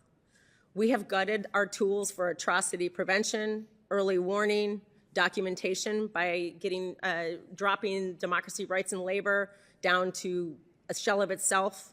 We've cut the staff and the funding by nearly 80%. We've gotten rid of the Global Criminal Justice Office in the State Department that would help the State Department and the White House verify and legally define these crimes that we're witnessing. And that's up to you, Congress, to either reappropriate these funds and make sure that all the tools to respond to these atrocities still exist in our government, or build them anew. But the point is, this crisis needs that. Impose targeted sanctions. It's good to see that we have targeted many of the actors in this crisis, but we also need to use the global Magnitsky sanctioning tool. It's tougher, and it targets corruption and human rights abuses alike. So there's still pressure to put on there. Support the UN fact-finding mission. Congress has appropriated to pay our UN dues. The UN fact-finding mission on Sudan works with our resources. And these type of special mechanisms in the UN that will document the crimes that you're discussing today and you want to hear from us about need that contribution from a country like the United States. We recall across the administrations that there has been critical work by the International Criminal Court on Sudan. Just this October, finally, one person was found guilty of 27 counts of war crimes and crimes against humanity. This has been literally the only person in 20 years brought to justice for all that's been done in Sudan and for the people who have survived and perished in these wars. We encourage the Congress to support the work of the ICC. It's doing vital work that doesn't exist anyplace else for Sudan. It continues to work on Ukraine and other crises in the world. And so we ask that you indicate to the administration that you do support the work of the ICC. I know this is tough right now and it's not particularly popular, but Sudan needs justice and it has only suffered from impunity, and we see what we get when we hold nobody accountable. To conclude, when I take Human Rights Watch investigations and reports to the offices here on the Hill over and over again, Democrats and Republicans alike, I mean, some of our new generation of staffers will say, well, why should we care about Sudan? And I think that's a fair question. The world seems to be on fire right now. But the level of violence and killing here demonstrates for us that basic humanity is under attack. And we are all witnessing it on our phones. And we are becoming numb, and it's becoming normalized. To do nothing when we have the leverage as a country like the United States does to stop and lessen the nature of this violence and keep our stature and moral authority, that what's ever left of it in the world, and how we have been side by side with the Sudanese for so long, it is a grand test of the U.S. values.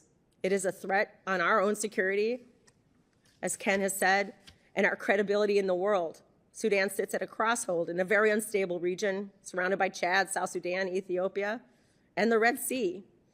History has demonstrated that when mass atrocities happen on this level, it does not stick to inside borders. Congress can play a pivotal role ensuring the U.S. government is clear and coordinated and has measures that prioritize the protection of civilians, justice, and humanitarian relief with a concerted engagement and pressure on the parties to the conflict. With this approach, led by Congress and in partnership with the White House and President Trump, you can break the cycle of mass atrocities and help the Sudanese people begin to recover, be safer, and hopefully have a viable chance to govern their own country. Thank you for hearing from us today. Mr. Chairman, thank you so much for your testimony, for your extraordinary leadership over the many, many years.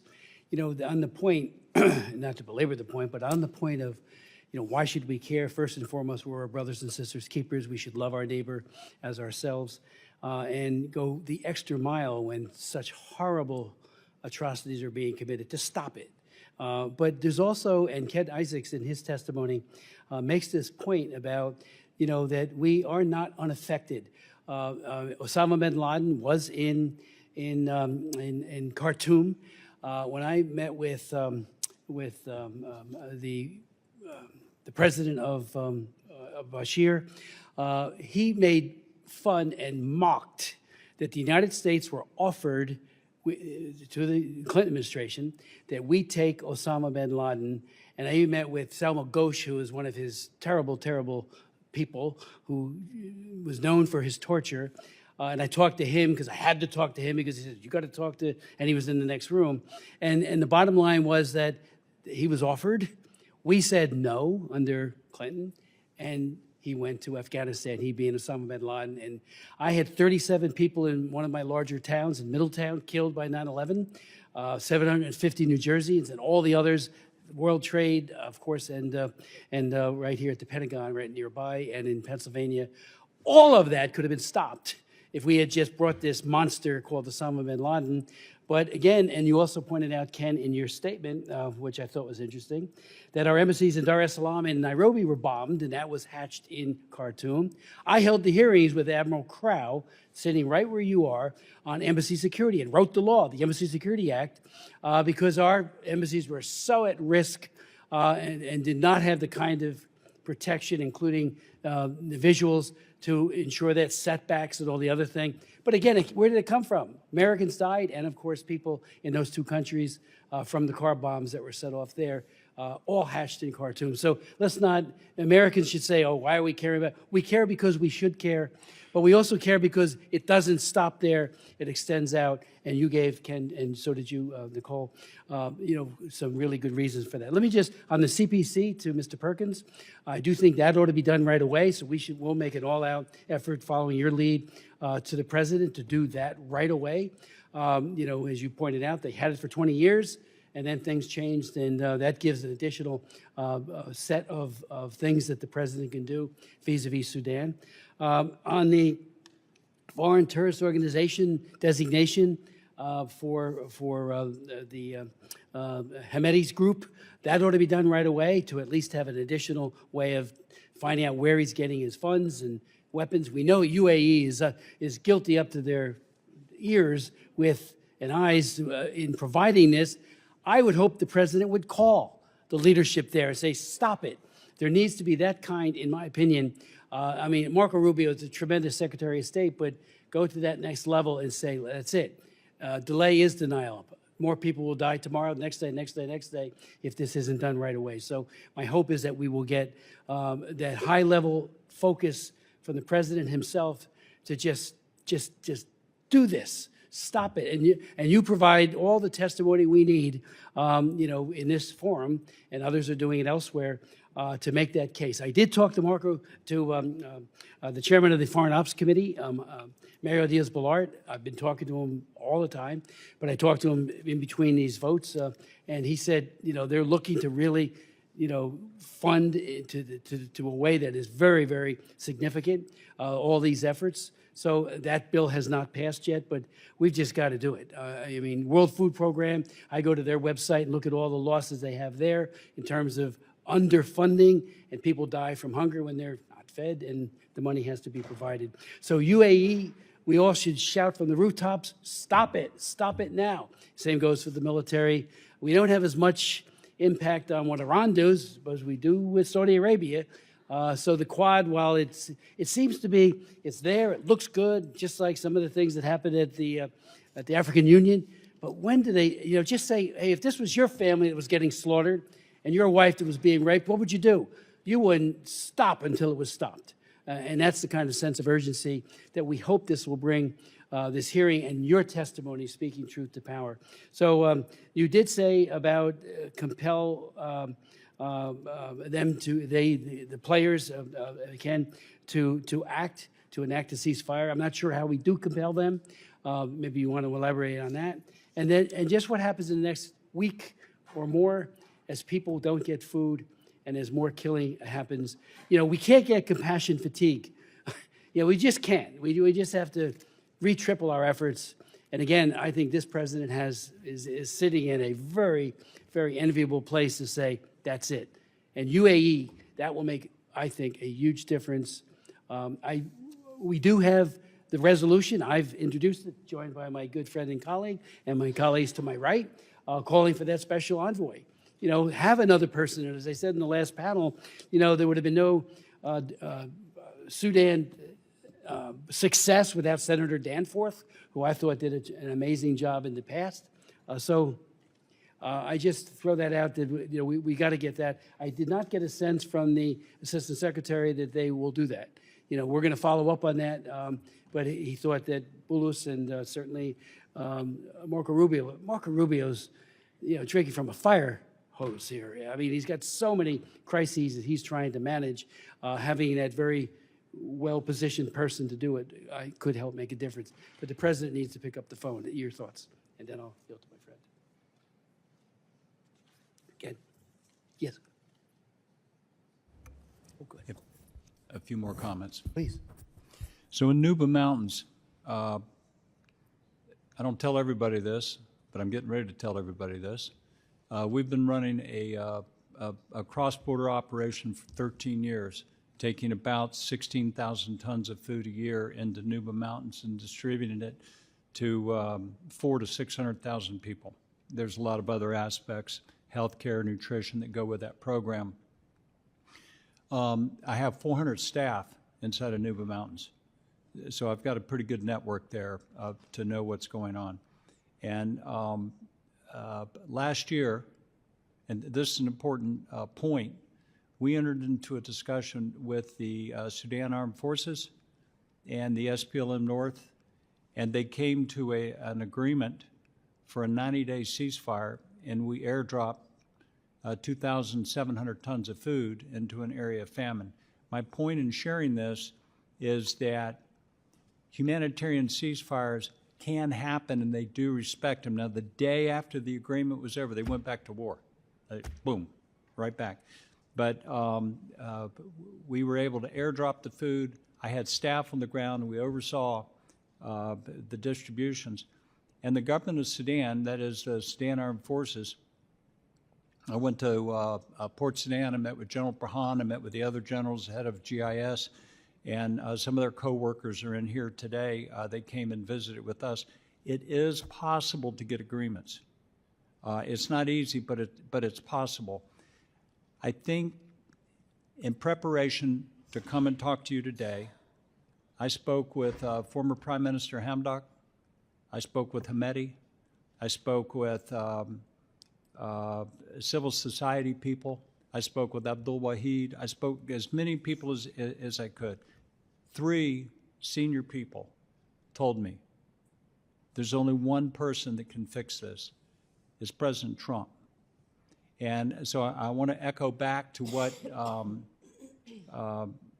Sam Brownback said, and that is that I think that the two of you are in a very unique position to be a catalyst and an encourager. You know, it's almost like President Trump's in a unique slot and window for this conflict where he could get the attention of the leaders and twist their arms, break their legs. I don't know what, because your question is relevant. How do you get that done? It's easy to conceptualize it. The implementation of it's a different thing. But I do feel like that President Trump is the guy that can get that done. He is the man for this job right now. That's all I have. Thank you.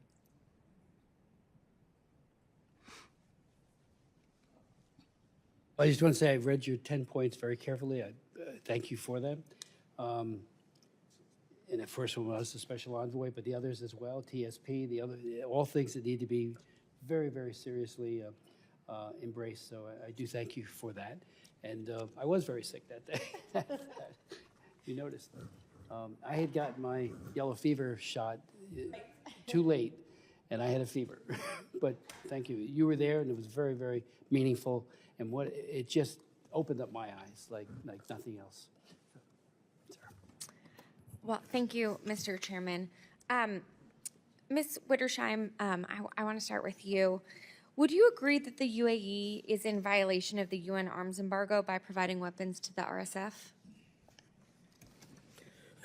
So it seems like it's the worst kept diplomatic secret. When we talk to governments, including our own, under the Biden administration and throughout the Western democracies, diplomats tell us all the time, we know what they're doing.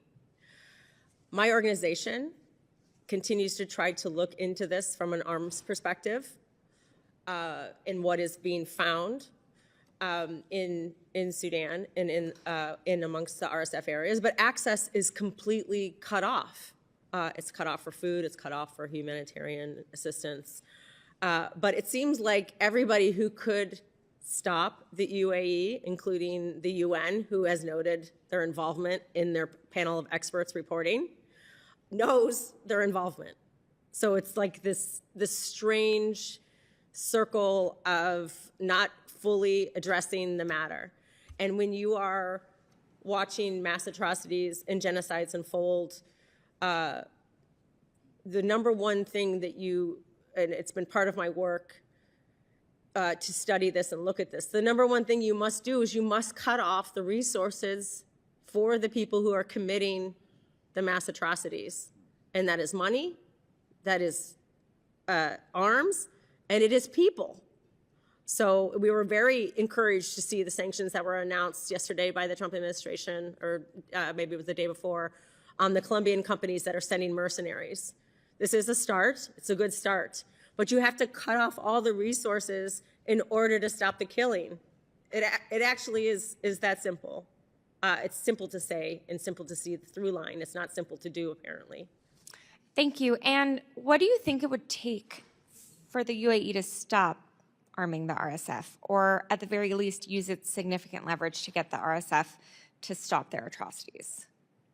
I mean, the UAE needs to hear from its allies. The United States is in a defense pact with UAE. If Sudan matters to us, we need to use our relationship with that country to get it to stop. And so, I do agree this is a moment in time and an opportunity for this president and this White House to actually exert the full amount of its pressure and use that relationship. These relationships and these alliedships around the world only matter when your allies are doing something you don't like. You have to use those relationships. Thank you. And so I guess just to be a little bit more specific, do you think it's appropriate for the U.S. to be selling weapons to the UAE right now while they continue to support the RSF? My organization hasn't gotten to a definitive decision on that.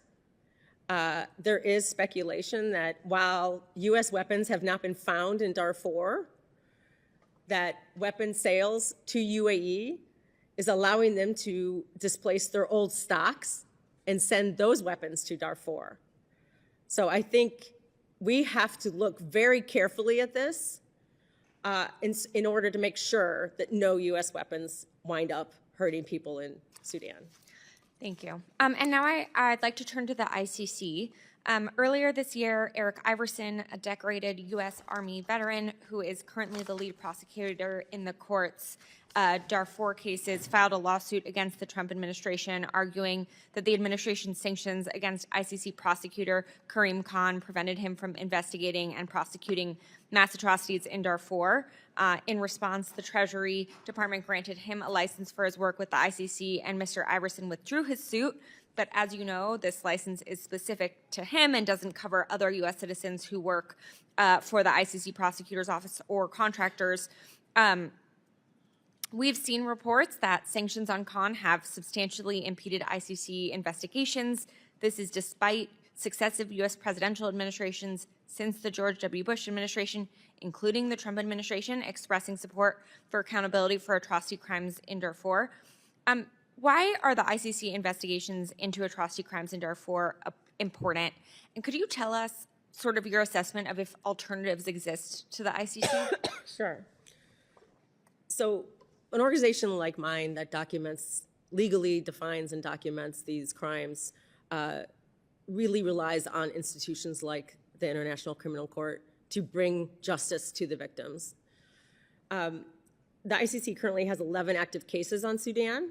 Its mandate was established in 2005, and it extends to now. There is no other entity. Their courts are not functioning inside Sudan. The African Union doesn't offer a viable alternative to the ICC for the crimes being committed in Sudan. There is no other entity that is going to have the chance to bring any justice to the grave and mass crimes in Sudan. And the other thing to note about the ICC is that even if there are carve-outs and things to allow for work in places and on cases that maybe the United States is fine with, these sanctions represent a chilling effect for anybody to work with the ICC. Banks, service providers, logistics providers, all these things that you just need to have an entity function. It really does chill its work on Ukraine, on Russia, on Sudan, on Central African Republic, and on Gaza. It's true. So while there's no other entity around, I think the most important thing is that we see 20 years of impunity lead to more mass atrocities. It's that simple. And do you believe that the specific license for Mr. Iverson fixes the chilling problem and other impediments that these sanctions have on the Darfur investigation? I'd like to take that question back to our international justice team because I don't know the ins and outs of what that license covers. I'm sorry to say. No, that's fine. Thank you so much. Thank you, Mr. Chairman. Thank you, and the young lady yields back. And so now I have the opportunity to recognize myself for 5 minutes for questions. So I'm going to start off with you, Mr. Isaacs, and you know, you've worked in over 150 countries to respond to war. You've responded to famine. You've been in some very complex crises. So you're overseeing U.S. humanitarian relief in Darfur, a critical region in Sudan that has currently used and underscored as rife for famine and heavily impacted by the civil war, as you've been talking about. So how would you characterize the conflict's direct effect on Sudan's food security?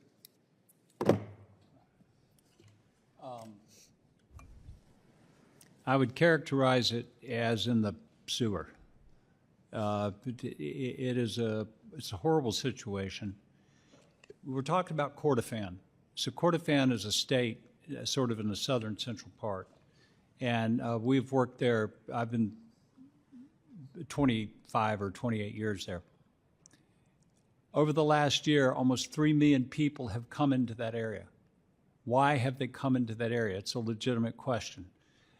They've come there because they're voting with their feet. They feel security. They're not coming there because there's food. That's an issue. And the number one driver in famine is man-made problems. It's not nature. It's not climate change. It's not crop failure. It's man-made problems. And as has been said here today several times, this famine is a man-made issue. People are running from their land. They can't farm. Business has been curtailed. Logistics supply is cut off. And everybody that is surviving is focused on survival. They're not focused on, and they can't be focused on producing food. There has been and there are deliberate interruptions in humanitarian supplies. Congressman, I'm a Christian working as a humanitarian. I'm not a politician. It troubles me today, and it's troubled me for years, for people to pick the low-hanging fruit of getting food in. I know that food needs to get in, but it is not going to solve the political problems that exist in the country. And if those political problems are not addressed, all you're going to have is a season of feeding at a vast cost. And in this cycle, that's why I said I've been in this room so many times giving these testimonies in other rooms over in the Senate and all around on the Hill. Nothing has fundamentally changed in the structure and the governance of Sudan to the point that it can feed itself. Sudan is bigger than the state of Texas. It's got the Nile River that runs through it. It's got 10 months a year of beautiful sunshine, water, fertile soil. Something's wrong. Something's wrong. I mean, they've got all of the raw elements there in addition to gold and oil and whatever other minerals they've got. It should be a wealthy country, and it's not. It has to do with the governance. So I'm very concerned about protection of children. I'm very concerned about education. I'm very concerned about gender-based violence. The governance has to change, or it won't go away. Thank you. You know, I fought in Vietnam, and so I kind of understand the sacrifices people make because of governance, as you talk about. And it's really sad to see young children that are malnourished, and they got the raw materials. My background is in agriculture, so my gosh, if I've got land and I've got some way to fertilize it and I got some seed, I can do something with it. So it's really sad to see a government that's over that kind of people and not taking advantage of the raw materials they have. And so, you know, when some people say they ought to stop, I think that's true. But somebody needs to kick their can. But anyway, I can emphasize with your comments. So I got about 12 seconds, and so I really appreciate your comments. And so with that, I guess we will go to Washington with Ms. Jayapal. She's not back yet, so I'll take ranking member's prerogative and ask a few more questions, if that's all right. Okay. So in my opening remarks, I talked about Sudan's community-led emergency response rooms, or ERRs, and how they've been essential to the survival of the Sudanese people, providing basic meals for civilians throughout the country through community-run kitchens that were previously supported in part by USAID funding.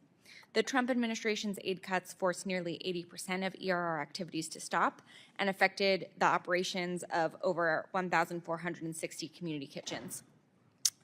Now the United States no longer provides any direct funding to the ERRs. Ms. Wittersheim, can you explain to the committees why the ERRs are so critical to providing life-saving aid to the Sudanese communities and why they are more efficient and effective at delivering aid? Thanks. Thank you for the question. And I would note that we have some members of the ERRs and their representatives here to hear this hearing today. And thank you all for everything that you do. And some of them also have lost relatives in this recent round of fighting in El Fasher. The ERRs, well, let me just start a little bit in putting my former USAID hat on. When I worked in Sudan and other places with USAID, it was always clear, and I think that USAID tried over the years to do this, is to really focus resources towards localization. And the ERRs represented the epitome and almost a perfect example of that type of localization, where if you got them not a ton of money, they were so much more efficient. And they lived there. They lived in these villages, and they served these emergency response rooms and soup kitchens right there in the community that they were from. And they knew the people, and they knew how to cross lines. They were actually peacemakers in trying to get their humanitarian assistance and keep their kitchen serving people right there among the belligerents and the parties to this conflict. And so it was a cheaper way to get food in. It was a way to access places where international and UN entities could not get to or had fled from. And it was truly keeping people alive. So, the fact that that has gone away, particularly from the U.S. government, is just really crushing and heartbreaking, because as USAID was folded and dissolved, one of the things that I heard over and over again was that it wasn't efficient, or it was too expensive. And yet we have this mechanism that already was homegrown and would be there after, hopefully after, it was there before, during the Democratic Revolution on the streets of Khartoum. That's where it was founded from. And it has continued to operate, and it's already there and established. And we need to get some more resources than currently are going now back to them. The other thing that they do is that even if they're getting a trickle of food aid from the United States or from the World Food Program, they're also doing so much more than just food aid. And when you have a crisis of this magnitude, people have lost everything.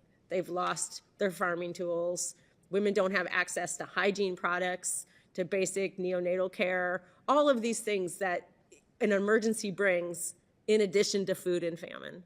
So I would just highly recommend that this body, Congress and writ large, that has the power of the purse in our government, really try to work to get funding reestablished to the emergency response rooms.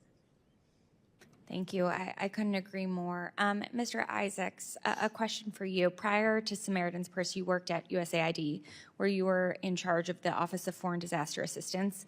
You recently published a book titled Running to the Fire, Helping in Jesus' Name, that details all of your humanitarian work in disaster contexts. In Sudan, the United States has been the top donor for years, but the foreign aid cuts by this administration have left many Sudanese communities abandoned. For example, Hanan, an internally displaced person, now no longer can afford her medication or food. She tried to compensate for lost food by relying on meals from a nearby community kitchen, but then the U.S. funding cuts forced that kitchen to close. And as of this month, Sudan's 2025 humanitarian appeal of $4.16 billion is only 35% funded. What impacts have you seen on the U.S. foreign aid cuts and USAID's dismantlement, and have you seen it get easier or harder to deliver as much food and other assistance in Sudan as before? Well, since you mentioned my book, if you wanted to go to Amazon and do a review, it'd be greatly appreciated. Tell me your question again. I want to hear it one more time. Sure. What impacts have you seen from the U.S. foreign aid cuts and USAID's dismantlement? And have you seen it get easier or harder to deliver as much food and other assistance into Sudan as before? I don't think that the restriction of the money has improved nor hardened the access issues. The access issues are stimulated from political and military problems. But there's no, I mean, if you've got less money, you can do less things. That's, pretty straightforward mathematics. But I will say this, on the, and it's been an encouraging sign for us, on the Nuba Mountains, the State Department is continuing to engage with us in the cross-border feeding operation, and we're very encouraged by that. There is some reorganization going on in what all the new shops are going to be set up and how that structure is going to work. And I think there's also a growing awareness that the things that existed for a reason, and then many of them need to be brought back. So we're talking about the ERR rooms, and we have an operation in Port Sudan. We're active in Khartoum, or what's left of Khartoum, and we coordinate very closely. Samaritan's Purse is doing that, and we're coordinating very closely with those community organizations, and they do prove to be effective. Other than that, I can't speak to all of the issues, and besides the fact that if you have money, you can buy more resources. But I do, Congresswoman, just want to emphasize how important I believe it is to recognize that you can't solve a political problem with a humanitarian response. Yeah. Well, thank you for that. And I just want to emphasize, I think we need to be funding the ERRs and the humanitarian response much more. I also think we need a real diplomatic approach that holds the regional actors accountable for their role in perpetuating this conflict. And in the meantime, we need to do everything we can to relieve the suffering. So with that, Mr. Chairman, I will yield back. Ms. Jayapal? Thank you, Mr. Chairman, for convening this hearing, for all of your commitment on this issue. I also want to thank the ranking member. It's been an issue of tremendous importance to me. I have been working with the Sudanese American diaspora. In 2020, I was on the congressional delegation that went at a moment of great hope, I think, when we thought that we were potentially going to have a real democratic governance in Sudan, and after the courageous civil society effort to overthrow the dictator. And, you know, it's very difficult to be here now, and I thank you all for your work. You know, I watch those Human Rights Watch videos. They're incredibly difficult, painful to watch, because this is the site of the worst humanitarian crisis we've seen, and the urgency is not there. The energy is not there that needs to be there, and we're not doing everything that we could be doing, in this administration and the last administration have not done what we need to be doing, with over 30 million people needing humanitarian assistance. And I agree with you, Mr. Isaacs, that there isn't a, you can't solve a political problem with a humanitarian solution, but you also can't ignore the humanitarian crisis that's happening. We really need both. And so, you know, and I do want to make sure that some of the proposals that are being floated to designate the RSF as a foreign terrorist organization do not in any way impede the humanitarian efforts that we also need to make sure are continuing so that more people don't die. And I know that is a concern of humanitarian organizations, that we make sure that if those proposals move forward, that we have a very clear carve-out for humanitarian assistance to continue to make it through. You know, I've been collecting stories from impacted civilians, both Sudanese Americans here, but also the diaspora around the world and in Sudan, and leading an effort to have members of Congress tell those stories so that they themselves see. I know it took me a couple of times recording to get through some of them. They're so incredibly painful. I want to speak to the humanitarian landscape. 375,000 people on the brink of starvation. And at this critical moment, both the SAF and RSF, as you all have said, engaged in the willful obstruction of humanitarian assistance, using starvation as a weapon of war. And so, Ms. Wittersheim, could you speak about why armed actors are specifically targeting humanitarian workers in this conflict, and the leverage points that you think that this administration, this Congress, can use to secure increased access for those humanitarian workers?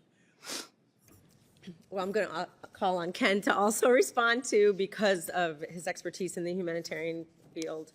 I would say over the course of working and learning and trying to respond or help with the U.S. policy on Sudan for so many years, food has often and for generations been a weapon in Sudan. The Bashir government used it against South Sudan. They cut off airdrops and they manipulated food aid. There's probably not one militia or armed actor in Sudan, and at the time South Sudan, when it was still one country, that hasn't learned how to use food as a weapon against their people. So this is a common, tried and true tactic to also cut off humanitarian assistance.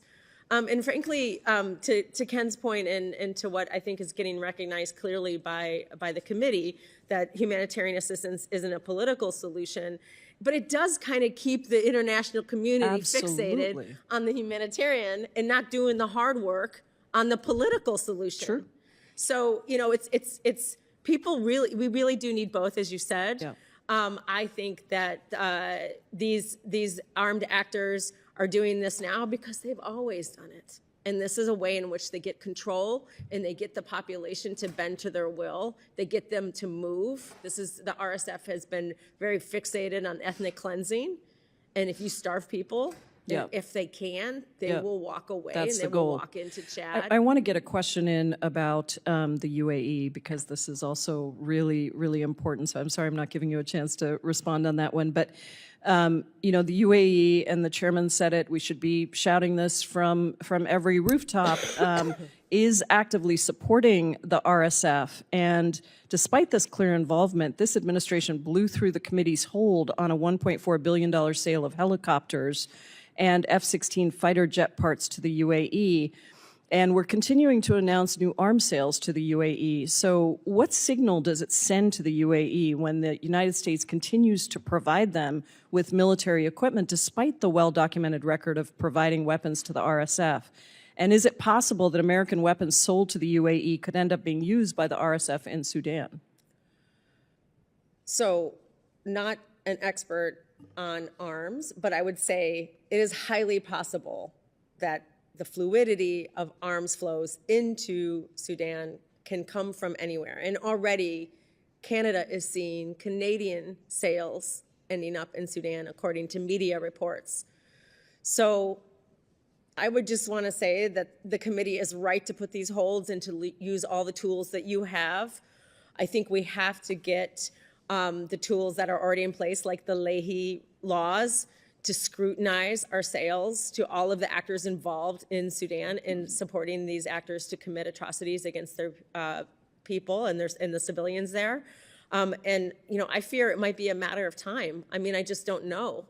But we would not want to see American weapons sold to them and wind up in the hands of these actors as they're committing crimes against humanity. So we have some tools in place, your ability to put those holds, to scrutinize those sales, and also to ensure that our government follows the Leahy laws that are on the books. So I just continue to plead with all members to use the tools at your disposal. Thank you, and I hope we can do that, Mr. Chairman. Yeah, back. Thank you so very much, Ms. J. Powell. Let me just ask Mr. Perkins, if you would, your fourth recommendation was to partner with Sudan's churches. And we know that we're seeing in a lot of places where jihadism is rampant, where non-radical Muslims are targeted for killing. We see that in Nigeria, but the Christians are targeted simply because they are Christians. How well are the churches positioned from a safety point of view? And maybe Mr. Isaac, well, any of you might want to speak to that. If they get humanitarian aid, those churches will provide it to everybody and anybody, believing that's right out of the gospel. And I'm just wondering what your thoughts are on that, because that's a noble deed to do, but when humanitarian workers, even those coming in on convoys, are being hurt, killed. Yes, Mr. Chairman, thank you. There's a vibrant church community there, and people naturally look often to the church community for help. Right. Obviously, they don't have a lot of resources, but they need to be a part. And I want to just add to what's been discussed here. There is a humanitarian crisis that must be addressed, but we've been here before. Yeah.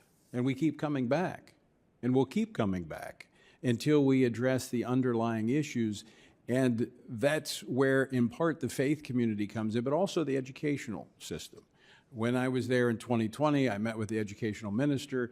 We looked at the educational curriculum, which creates the division. We talk about the Islamic jihadism. That was filled in the educational material, dividing the country even more, creating the religious divide and hostility. We were hopeful, and in fact, the educational ministry was making steps to change the educational material. This may come as a surprise, but the UAE was the source of that material, because the UAE is probably one of the best actors that we can work with in that region. They're very reasonable on many things. Their educational material, much better than what we've seen coming out of Saudi Arabia historically. So we've got to look at this holistically. Yes, let's fight the fire. Let's put the fire out. But let's make sure as we rebuild, we're rebuilding on a solid foundation. That includes the civil society and education, but that must include the religious community being a part of developing a way forward. I do think they can be a part of the current situation, but they have to be a part of the civil-led government going forward. Okay. Before we close, anyone else want to make any final comments? And Nicole, your point about food as a weapon, I remember when Mengistu in Ethiopia was using food as a weapon, and many of us raised our voices from the highest. I went to the UN, met with their ambassador, and he pretty much told me, go jump in the lake. And they used it effectively. I mean it was just, it was horrible. And now we're seeing a repeat of that as well. But anything else before we close? I would just, to that point of the food being used as a weapon, it's because of the underlying instability that remains in that country. And until we deal with the underlying instability, food will always be used as a weapon because it'll be in short supply. Well, thank you so very, very much for your testimony and for your patience with the intervening votes. I do apologize for that, but I thank you. We will take what you have conveyed to the committee, and both Ms. Jacobs and I will work very hard to try to do more with the executive branch and to do what we can do in terms of resourcing as well on our side. So thank you. I just want to, again, thank the witnesses. The members of the subcommittee have some additional questions for the witnesses, and we will ask you to respond to these in writing. Pursuant to the committee rules, all members may have 5 days to submit statements, questions, and extraneous materials for the record, subject to the length limitations. Without objection, the committee stands adjourned. Thank you.